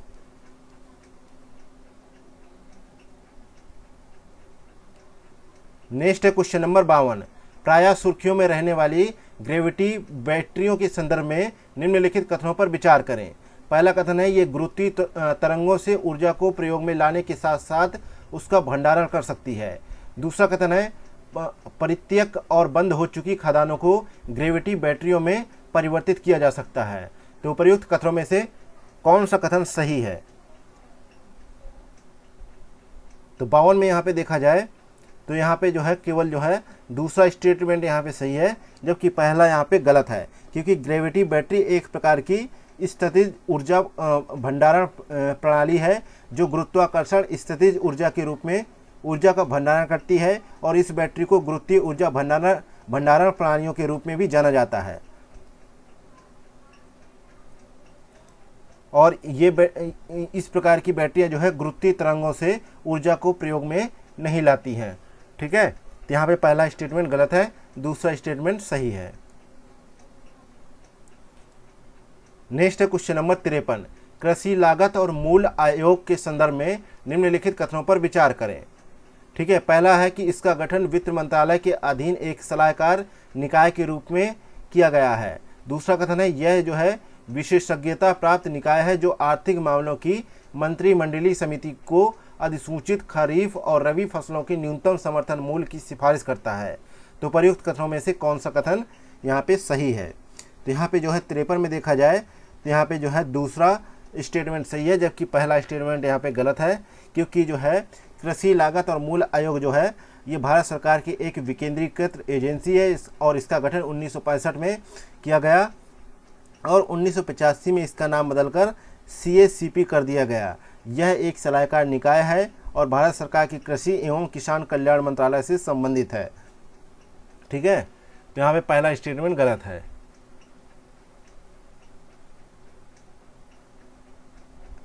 अगला है क्वेश्चन नंबर 54। निम्नलिखित कथनों पर विचार करें। पहला कथन है राज्य लोक सेवा आयोग के क्षेत्राधिकार में वृद्धि के लिए राज्य विधानसभा और विधान परिषद को समान शक्तियां प्राप्त हैं। दूसरा कथन है जब किसी साधारण विधेयक को जिसे राज्य विधान परिषद में पेश किया गया हो और विधानसभा में भेजा गया हो विधानसभा द्वारा अस्वीकृत कर दिया जाता है तो विधेयक को पुनर्विचार के लिए परिषद में भेजा जाता है। तीसरा कथन है संवैधानिक संशोधन विधेयक के अनुसमर्थन में राज्य विधान परिषद का कोई जो है प्रभावी अधिकार नहीं है।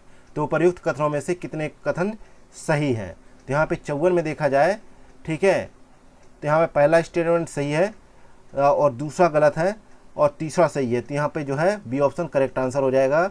दूसरा इसलिए गलत है क्योंकि जब विधान परिषद में पेश होने वाले किसी विधेयक को विधानसभा में भेजा जाता है और यदि उस विधेयक को विधानसभा अस्वीकृत कर दे तो वह विधेयक समाप्त हो जाता है।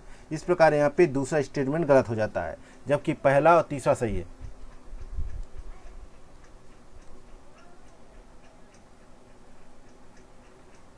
नेक्स्ट है क्वेश्चन नंबर 55। निम्नलिखित कथनों पर विचार करें।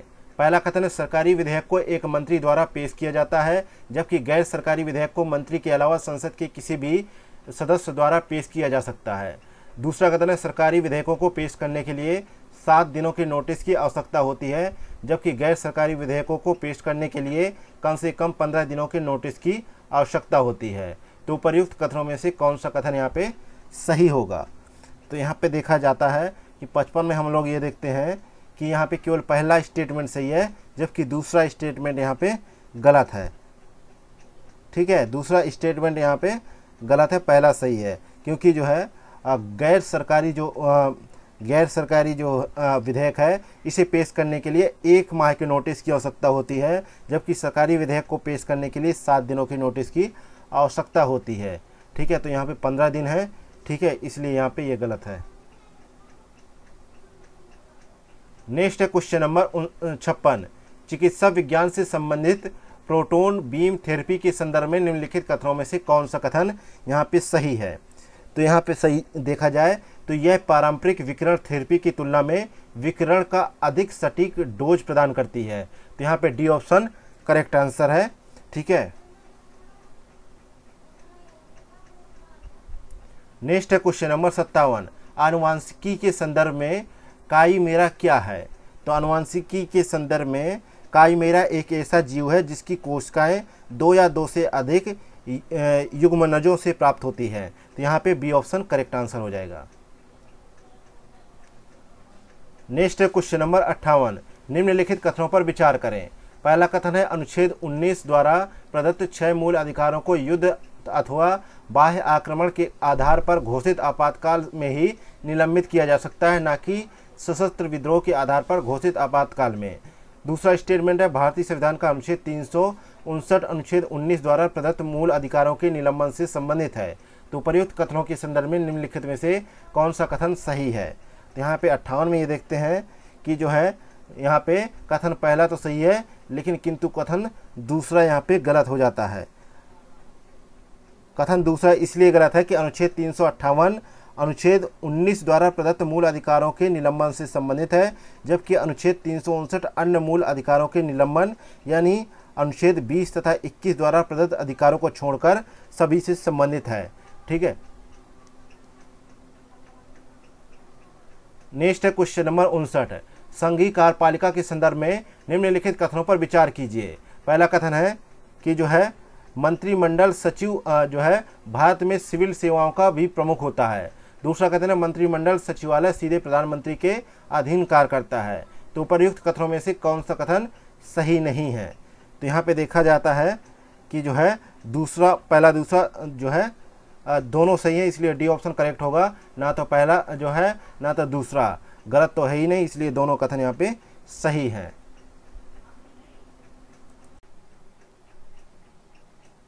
नेक्स्ट है क्वेश्चन नंबर 60। अंटार्कटिक समुद्री जीव संपदा संरक्षण आयोग के संदर्भ में निम्नलिखित कथनों पर विचार करें। पहला कथन है कि वैश्विक पर्यावरण सुविधा आयोग की प्रमुख वित्तीय शाखा के रूप में कार्य करती है। दूसरा कथन है भारत इस आयोग का सदस्य नहीं है। तो उपर्युक्त कथनों में से कौन सा कथन यहाँ पे सही है? तो यहाँ पे देखा जाए भारत इसका मेंबर है, ठीक है, ये स्टेटमेंट गलत हो जाता है। और जो है यह आयोग जो है, यह आयोग की प्रमुख वित्तीय शाखा के रूप में वैश्विक पर्यावरण सुविधा के कार्य करने की कोई व्यवस्था नहीं है। तो यहाँ पे ये भी गलत हो जाता है। तो यहाँ पे डी ऑप्शन करेक्ट आंसर हो जाएगा। नेक्स्ट है क्वेश्चन नंबर 61 है। 61 नंबर क्वेश्चन है अंतरिक्ष यात्राओं के संदर्भ में जूस मिशन से संबंधित निम्नलिखित कथनों पर विचार करें। पहला कथन है इसका उद्देश्य मंगल और उसके 2 चंद्रमाओं फोबोस एवं डीमोस का अध्ययन करना है। दूसरा कथन है इसे नासा द्वारा लॉन्च किया गया था। तो उपर्युक्त कथनों में से कौन सा कथन यहाँ पे सही है?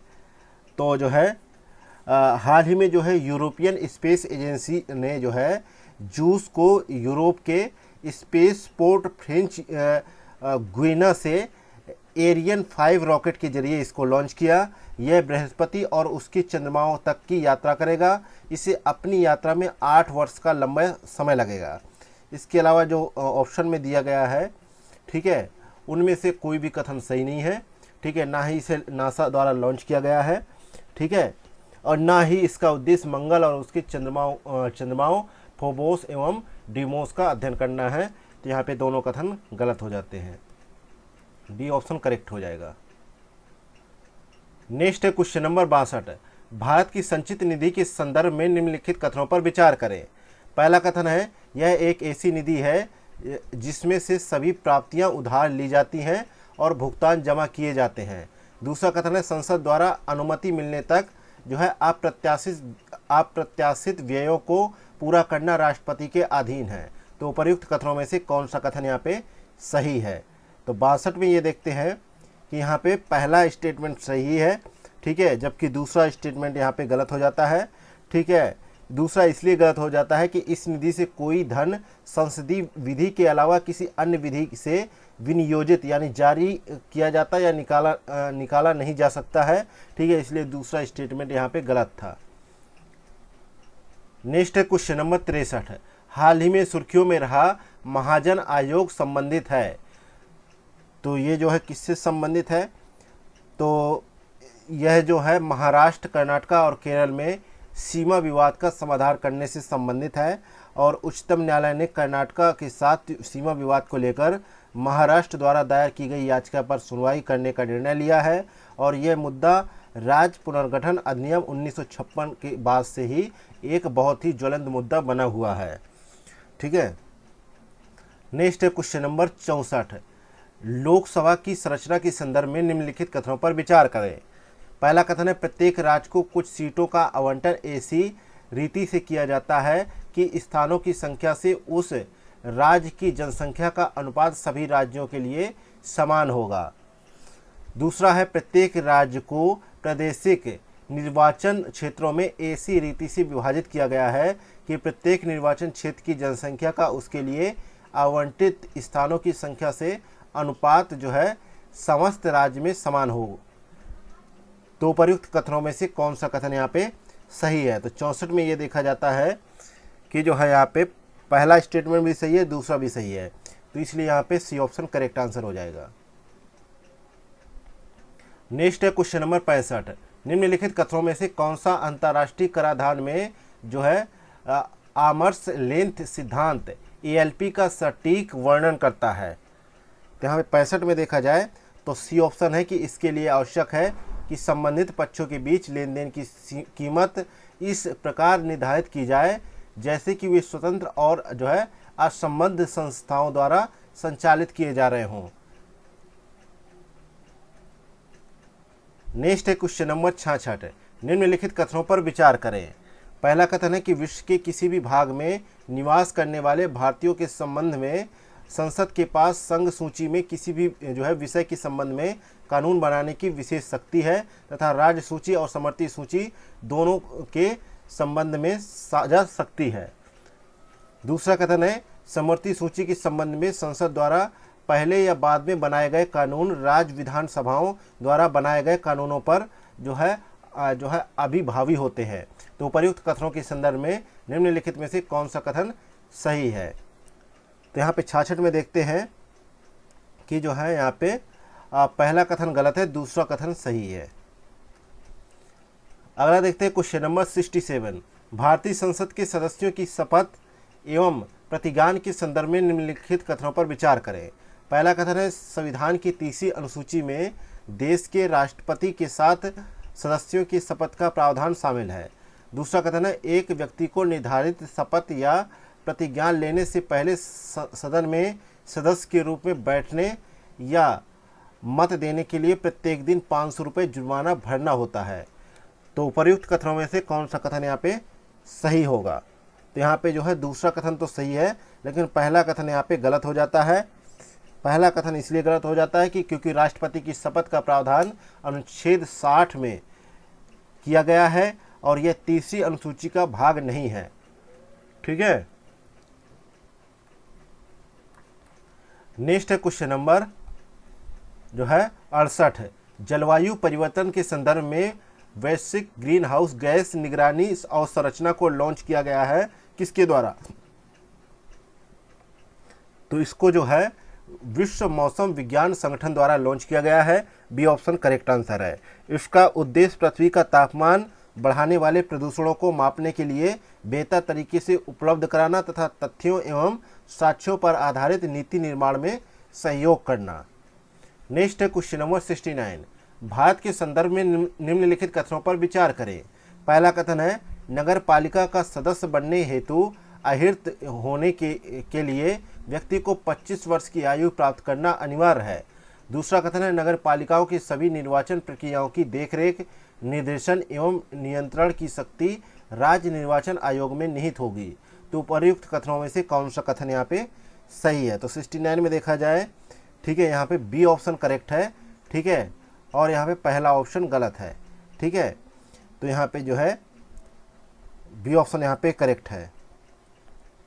नेक्स्ट है क्वेश्चन नंबर 70। निम्नलिखित युग्मों पर विचार कीजिए।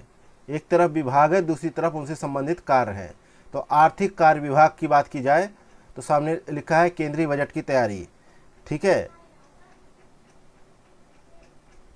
ठीक है, तो ये सही मिलान है। अगला है व्यय विभाग, इसके सामने है वित्त आयोग की सिफारिशों का कार्यान्वयन करना, ये भी सही है। अगला है राजस्व विभाग के अंतर्गत काम आता है अफीम के उत्पादन और इसके उत्पादों की बिक्री एवं निर्यात पर नियंत्रण, ये भी सही है। वित्तीय सेवा विभाग का कार्य है कि वित्तीय समायोजन को बढ़ावा देना, ये भी सही है। तो इस प्रकार यहाँ पे सही के लिए पूछा गया है, तो चारों ऑप्शन सही मिलान है, डी ऑप्शन करेक्ट है।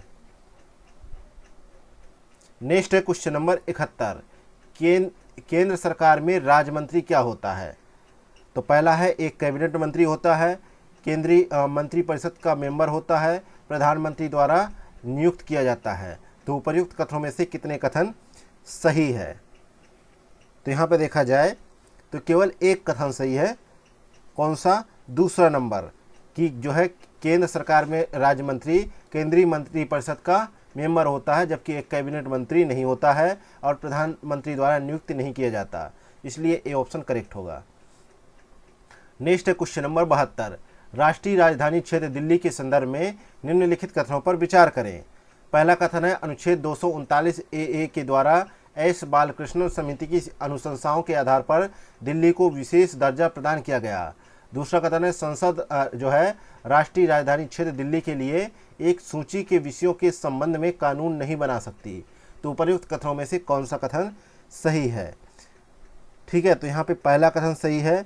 ठीक है, और जो है दूसरे कथन की बात की जाए तो दूसरा यहाँ पे सही नहीं है।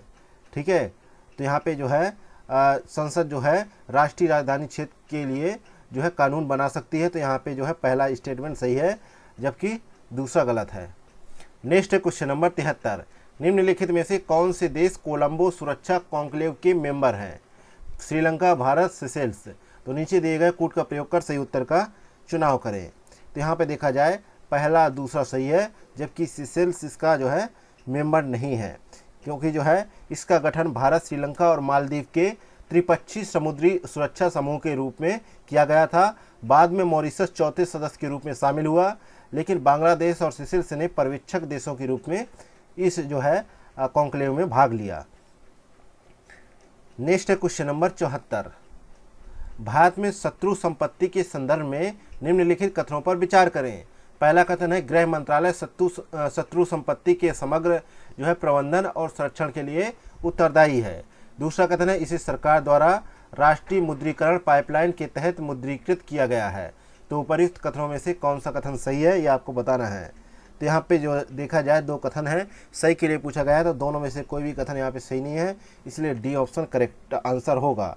ठीक है, डी ऑप्शन करेक्ट आंसर होगा, क्योंकि शत्रु संपत्ति अधिनियम के अनुसार जो है भारत के लिए शत्रु संपत्ति के अभिरक्षक को भारत में शत्रु संपत्तियों के प्रबंधन और संरक्षण का अधिकार दिया गया है। ठीक है, और दूसरे कथन के अनुसार देखा जाए तो सरकार ने अब तक 12,611 अचल शत्रु संपत्ति में से किसी का भी मुद्रीकरण नहीं किया है। ठीक है, तो यहाँ पे ये भी गलत है, ये भी गलत है। नेक्स्ट है क्वेश्चन नंबर 75, हाल ही में सुर्खियों में रहे दोहा प्रोग्राम ऑफ एक्शन का उद्देश्य क्या है? तो 75 में देखा जाए, ठीक है, तो इसका उद्देश्य यह है कि संयुक्त राष्ट्र द्वारा अधिदेशित सतत विकास लक्ष्यों को प्राप्त करने में अल्प विकसित देशों की सहायता करना। ये ऑप्शन यहाँ पे करेक्ट हो जाएगा। नेक्स्ट है क्वेश्चन नंबर 76, भारतीय संविधान के अनुच्छेद 360 के तहत वित्तीय आपातकाल के संबंध में निम्नलिखित कथनों पर विचार करें। पहला कथन है कि वित्तीय आपातकाल की जो है उद्घोषणा को इसके जारी होने के 1 माह के भीतर संसद के दोनों सदनों द्वारा अनुमोदित किया जाना चाहिए। दूसरा कथन है कि वित्तीय आपातकाल को एक बार यदि संसद के दोनों सदनों से अनुमोदन प्राप्त हो जाए तो यह अनिश्चित काल के लिए तब तक प्रभावी रहेगा जब तक इसे वापस न लिया जाए। तीसरा स्टेटमेंट है कि राष्ट्रपति उच्चतम न्यायालय और उच्च न्यायालयों के न्यायाधीशों को छोड़कर संघ की सेवा में लगे किसी भी वर्ग के व्यक्तियों के वेतन और भत्ते में कटौती के लिए निर्देश जारी कर सकता है। तो यहाँ पे देखा जाए तो इसके तहत देखा जाए कि कितने जो है कथन सही है, तो यहाँ पे केवल एक ही कथन सही है। कौन सा? दूसरे नंबर का, कि इसे जो है जारी रखने के लिए बार बार संसदीय अनुमोदन अनिवार्य नहीं है। ठीक है, तो यहाँ पे दूसरा सही है, जबकि पहला यहाँ पे गलत हो जाता है, क्योंकि जो है वित्तीय आपातकाल की उद्घोषणा को इसके जारी होने के 2 माह के भीतर संसद के दोनों सदनों द्वारा अनुमोदित किया जाना जो है अनिवार्य है। ठीक है, तो यहाँ पे जो है ये गलत हो जाता है। ठीक है, पहला गलत हो जाता है और यहाँ पे तीसरा भी गलत हो जाता है। यहाँ पे जो है 1 माह का लिखा है लेकिन असल में 2 माह के लिए है, इसलिए ये गलत है।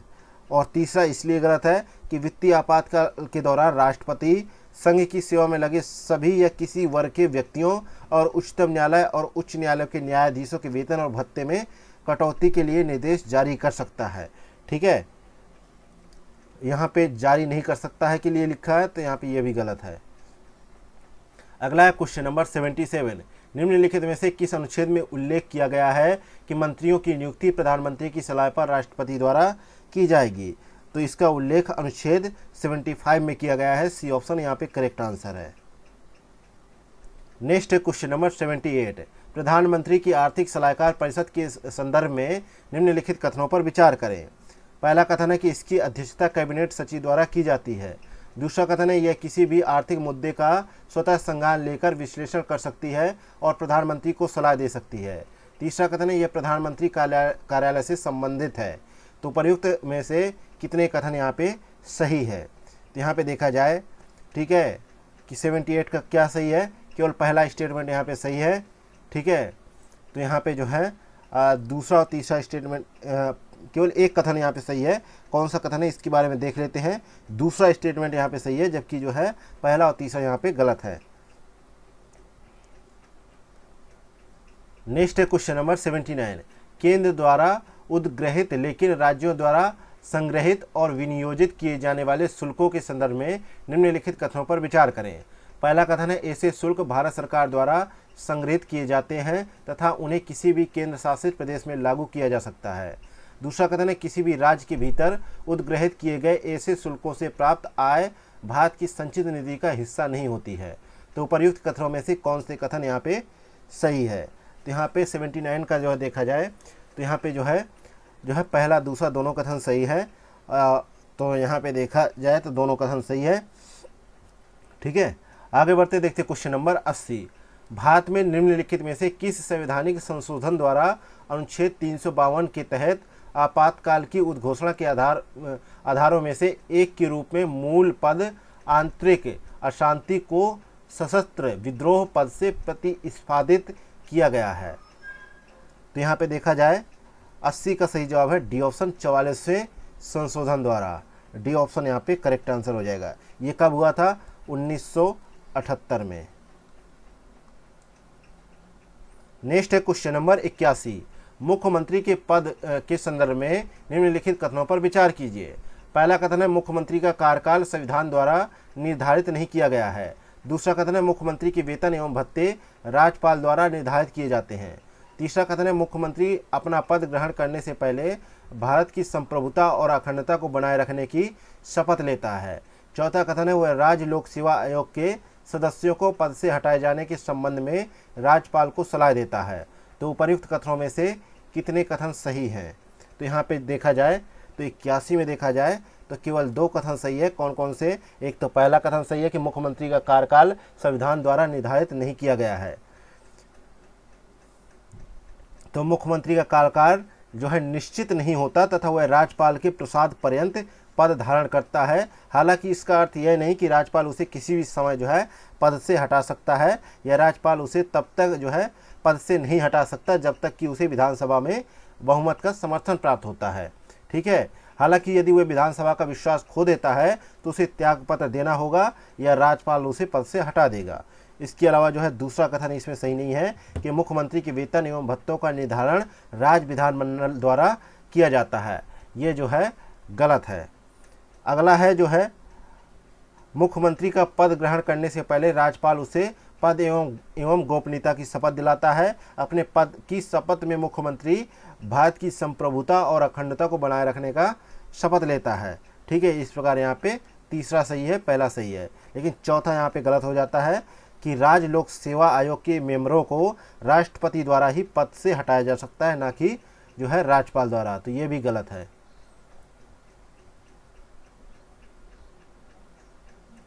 नेक्स्ट है क्वेश्चन नंबर 82। निम्नलिखित कथनों पर विचार करें। पहला कथन है, अरुणाचल प्रदेश राज्य में अनुसूचित जाति के लिए पंचायतों में सीटों का आरक्षण लागू नहीं है। और दूसरा कथन है, 83वें संविधान संशोधन अधिनियम 2000 के द्वारा अनुच्छेद 243 में यह संशोधन किया गया कि अरुणाचल प्रदेश में पूर्णतः देशज जनजाति लोग रहते हैं और यहाँ अनुसूचित जाति के लोग नहीं रहते हैं। तो उपर्युक्त कथनों में से निम्नलिखित में से कौन सा एक सही है? तो यहाँ पे 82 में देखा जाए तो पहला दूसरा दोनों कथन सही है तथा कथन दूसरा पहले की सही व्याख्या कर रहा है। नेक्स्ट है क्वेश्चन नंबर 83। प्रश्नकाल के संदर्भ में निम्नलिखित कथनों पर विचार करें। पहला कथन है, यह प्रक्रिया के नियमों में उल्लिखित एक भारतीय नवाचार है। दूसरा कथन है, यह शून्यकाल के तुरंत बाद प्रारंभ होता है और दिन के जो है निर्धारित एजेंडे तक जारी रहता है। तीसरा कथन है, तारांकित, अतारांकित, अल्प सूचना प्रश्न तथा गैर सरकारी सदस्यों से पूछे जाने वाले प्रश्नों की सूची क्रमशः सफ़ेद, हरे, पीले रंग और हल्के गुलाबी रंग में मुद्रित की जाती है। तो आपको ये बताना है कि उपर्युक्त कथनों में से कितने कथन सही नहीं है। तो यहाँ पे देखा गया है 83 का सही जवाब क्या है? 83 का सही जवाब है यह है कि यहाँ पे पहला तीसरा यहाँ पे गलत है। ठीक है, तो यहाँ पे पहला तीसरा स्टेटमेंट गलत है, जबकि दूसरे स्टेटमेंट के लिए कहा गया है कि ये भी गलत है। तो यहाँ पे देखा जाए तो यहाँ पे सी ऑप्शन जो है सही है कि तीनों ही ऑप्शन यहाँ पे गलत है। तीनों क्यों गलत है इसके लिए थोड़ा समझ लेते हैं। तो यहाँ पे तीसरे के बारे में बात करते हैं। तो तारांकित, अतारांकित, अल्प सूचना प्रश्न तथा गैर सरकारी सदस्यों से पूछे जाने वाले प्रश्नों की सूची एक दूसरे से अलग दर्शाने के लिए क्रमशः हरे, सफ़ेद, हल्के गुलाबी तथा पीले रंग में मुद्रित किया जाता है। ठीक है, तो इस प्रकार यहाँ पे जो है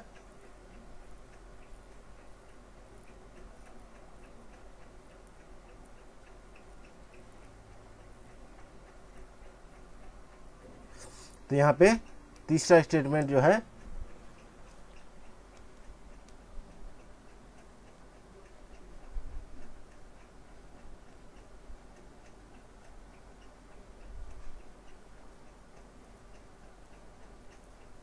सफ़ेद, हरे, हल्के गुलाबी और पीले रंग में मुद्रित होता है। तो यहाँ पे जो है, माफ़ कीजिएगा, यहाँ पे तीसरा स्टेटमेंट सही होगा। ठीक है, और पहला स्टेटमेंट ये है कि प्रक्रिया के नियमों में उल्लिखित एक भारतीय नवाचार है। तो प्रश्नकाल एक भारतीय नवाचार नहीं है, यह यूनाइटेड किंगडम, कनाडा, ऑस्ट्रेलिया आदि जैसे अन्य देशों की संसदीय प्रणालियों से प्रचलित एक आम प्रथा है। तो इस प्रकार यहाँ पे पहला गलत हो जाएगा। और दूसरे की बात की जाए तो दूसरा भी यहाँ पे जो है शून्यकाल के तुरंत बाद प्रारंभ होता है। क्या प्रारंभ होता है? प्रश्नकाल। ठीक है, तो शून्यकाल जो है प्रश्नकाल के तुरंत बाद शुरू होता है और दिन का एजेंडा शुरू होने तक जारी रहता है। ठीक है, तो यहाँ पे दूसरा स्टेटमेंट भी गलत हो जाता है। तो यहाँ पे केवल 2 स्टेटमेंट, बी ऑप्शन यहाँ पे करेक्ट आंसर होगा, सी नहीं होगा। नेक्स्ट है क्वेश्चन नंबर 84। पंचायत उपबंध अनुसूचित क्षेत्रों पर विस्तार अधिनियम 1996 के संदर्भ में निम्नलिखित कथनों पर विचार कीजिए। पहला कथन है, यह भारतीय संविधान के भाग 9 को 6ठी अनुसूची तक विस्तारित करता है। दूसरा कथन है, पंचायतों से संबंधित राज्य के सभी कानून वहाँ के प्रश्नगत कानूनों, सामाजिक एवं धार्मिक प्रजाओं तथा सामुदायिक संसाधनों की परंपरागत प्रबंधन परिपाटियों के अनुरूप होते हैं। ठीक है, तीसरा कथन है, राज्य के राज्यपाल का यह कर्तव्य है कि वह लोगों की परंपराओं एवं प्रथाओं और उनकी सांस्कृतिक पहचान की सुरक्षा और संरक्षण करे। तो उपर्युक्त कथनों में से कौन सा कथन यहाँ पे सही है? तो 84 का यहाँ पे देखा जाए तो बी ऑप्शन यहाँ पे करेक्ट है, केवल दूसरा स्टेटमेंट यहाँ पे सही है, जबकि यहाँ पे पहला गलत है। ठीक है, तो पहला ये इसलिए गलत है, यहाँ पे 9 भाग 9 नहीं होगा, यहाँ पे भाग जो है 10 भाग जो है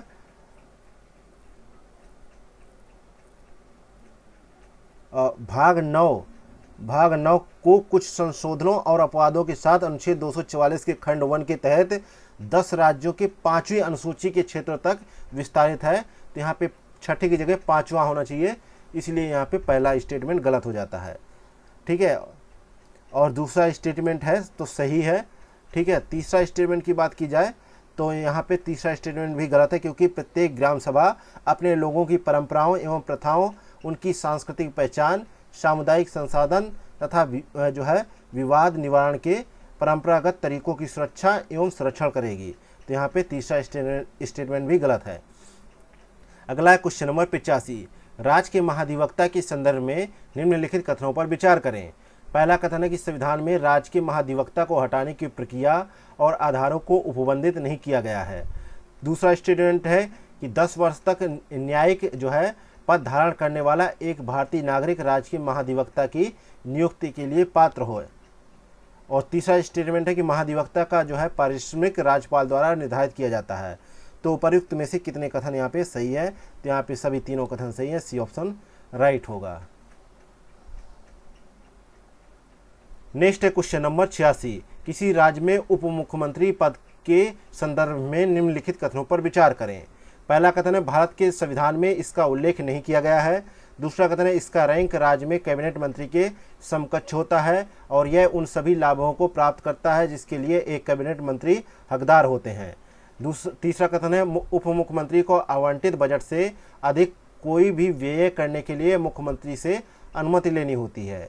तो उपर्युक्त कथनों में से कितने कथन यहाँ पे सही हैं? तो यहाँ पे 86 में देखा जाए तो तीनों कथन यहाँ पे सही है, सी ऑप्शन करेक्ट आंसर है।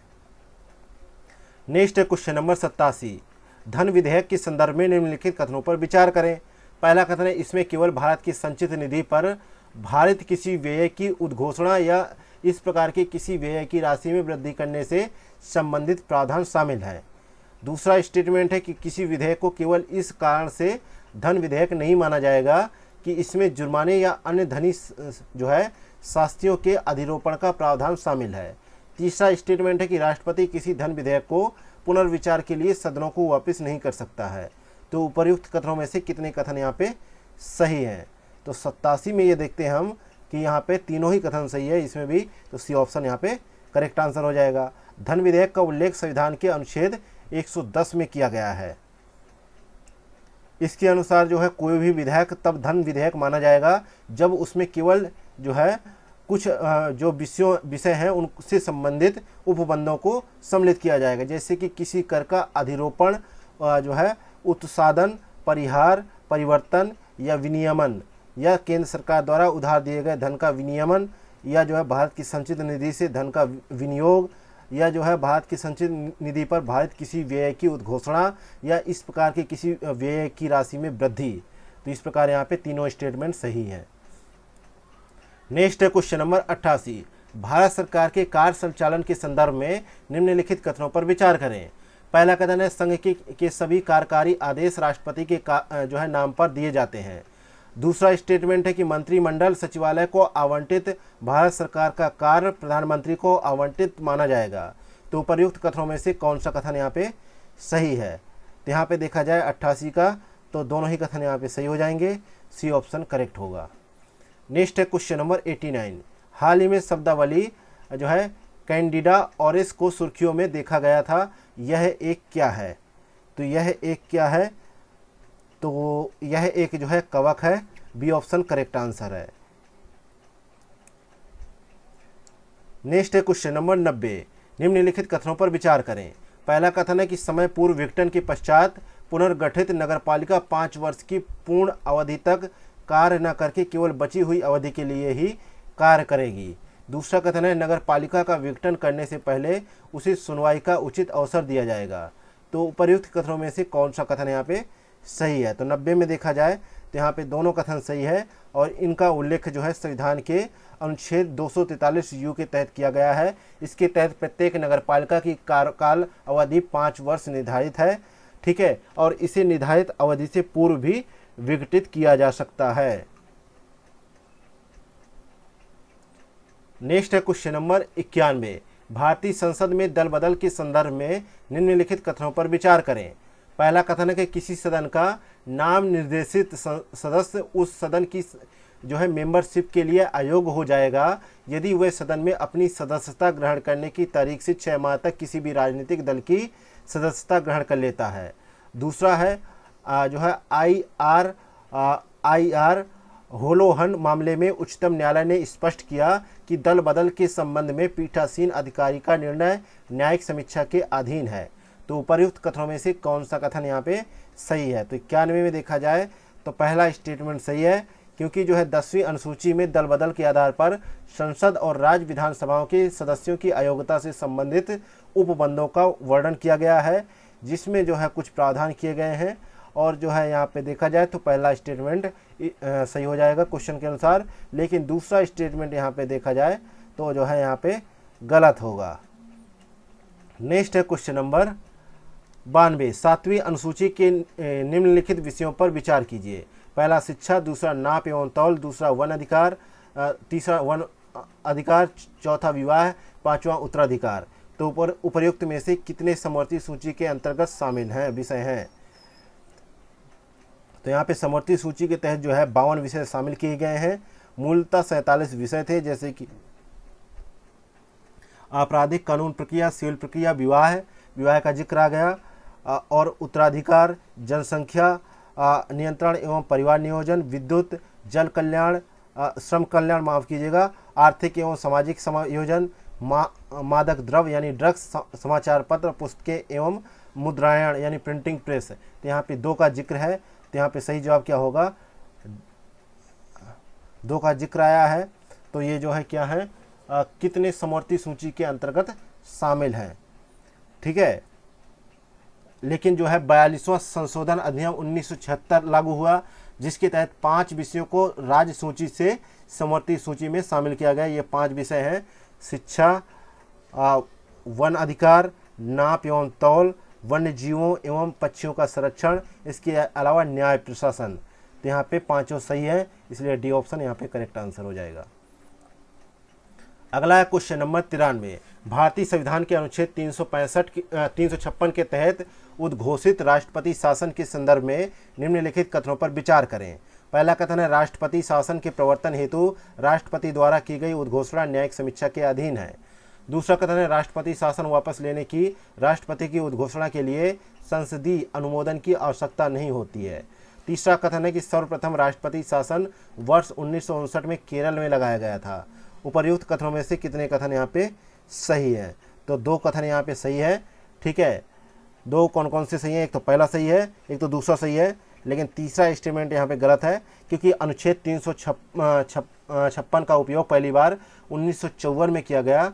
1954 में किया गया। इसका उपयोग पटियाला और पूर्वी पंजाब राज्य संघ में किया गया था। इसके पश्चात 31 जुलाई 1959 को जो है विमोचन समारोह के दौरान केरल की लोकतांत्रिक रूप से निर्वाचित कम्युनिस्ट राज्य सरकार को जो है अपने पद से हटा दिया गया, ठीक है, और वहाँ पे ये निर्दिष्ट किया गया। तो यहाँ पे 2 स्टेटमेंट सही है, इसलिए बी ऑप्शन यहाँ पे करेक्ट आंसर होगा।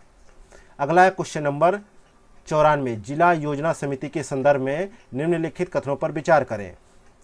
पहला कथन है कि समिति के सभी मेंबर जिले में जिला स्तरीय पंचायत और नगर पालिकाओं के निर्वाचित सदस्य होते हैं।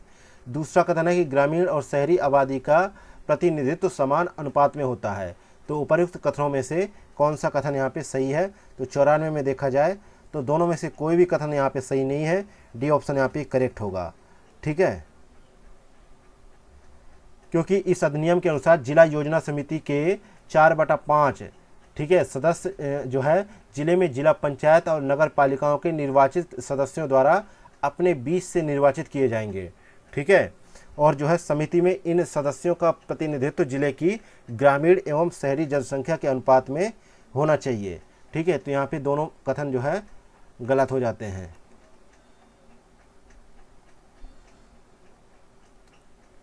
नेक्स्ट है क्वेश्चन नंबर 95। निम्नलिखित पर विचार करें। पहला है नीति आयोग, दूसरा है राष्ट्रीय विकास परिषद, तीसरा है राष्ट्रीय एकता परिषद, चौथा है अंतर्राज्यीय परिषद, पांचवा है राष्ट्रीय जल संसाधन परिषद। तो उपर्युक्त में से किन संस्थाओं में प्रधानमंत्री अध्यक्ष के रूप में कार्य करता है, ठीक है। तो यहाँ पे 95 में कहा जाए तो यहाँ पे जो है सारे ऑप्शन सही है, इसलिए डी ऑप्शन यहाँ पे करेक्ट आंसर है। नेक्स्ट है क्वेश्चन नंबर 96। निम्नलिखित युग्मों पर विचार कीजिए। एक तरफ राज्य जिसके संबंध में विशेष प्रावधान है और दूसरी तरफ अनुच्छेद। तो पहला है मणिपुर, दूसरा असम, तीसरा नागालैंड। इनके सामने इनके अनुच्छेद दे रखे हैं।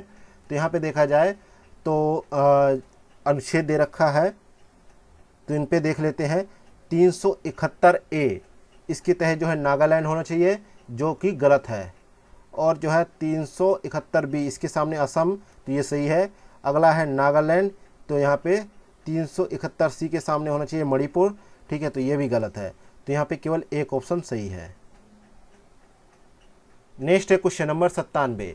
स्टैंड ऑफ इंडिया योजना के संदर्भ में निम्नलिखित कथनों पर विचार करें। पहला कथन है इसका उद्देश्य अनुसूचित जाति, अनुसूचित जनजाति और अन्य पिछड़े वर्गों के बीच उद्यमशीलता को बढ़ावा देना है। दूसरा कथन है योजना के तहत ऋण केवल ग्रीन फील्ड परियोजनाओं के लिए उपलब्ध है। तीसरा कथन है इसमें 1 लाख रुपए तक की कार्यशील पूंजी के लिए ओवरड्राफ्ट की सुविधा दी गई है। तो उपर्युक्त कथनों में से कितने कथन यहाँ पे सही है? तो 97 में ये देखा जाए कि केवल जो है एक ऑप्शन यहाँ पे सही है। कौन सा? ठीक है, यहाँ पे जो है केवल जो है दूसरा स्टेटमेंट सही है, जबकि यहाँ पे पहला और तीसरा यहाँ पे गलत है, क्योंकि इसमें ओबीसी सम्मिलित नहीं है, इसलिए गलत है। और इसकी जो निकासी राशि है ये जो है 10 लाख है, इसलिए ये गलत है। अगला है क्वेश्चन नंबर 98। भारतीय संघवाद के संदर्भ में जो है प्रादेशिक प्रबंधन का सिद्धांत मुख्य रूप से निम्नलिखित में से किससे संबंधित है? तो यहाँ पे देखा जाए 98 का सही जवाब क्या होगा?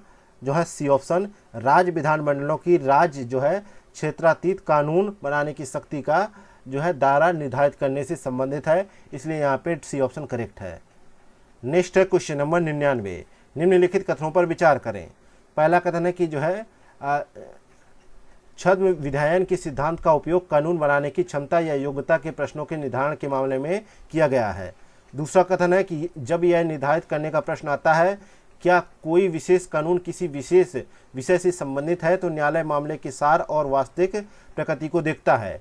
तो उपर्युक्त कथनों के संदर्भ में कौन सा कथन एक सही है? तो यहाँ पे 99 का सही जवाब है बी ऑप्शन। ठीक है, कथन दोनों ही सही हैं, लेकिन कथन दूसरा पहले की व्याख्या नहीं कर रहा है। ठीक है, यहाँ पे बी ऑप्शन करेक्ट है। अगला है क्वेश्चन नंबर 100।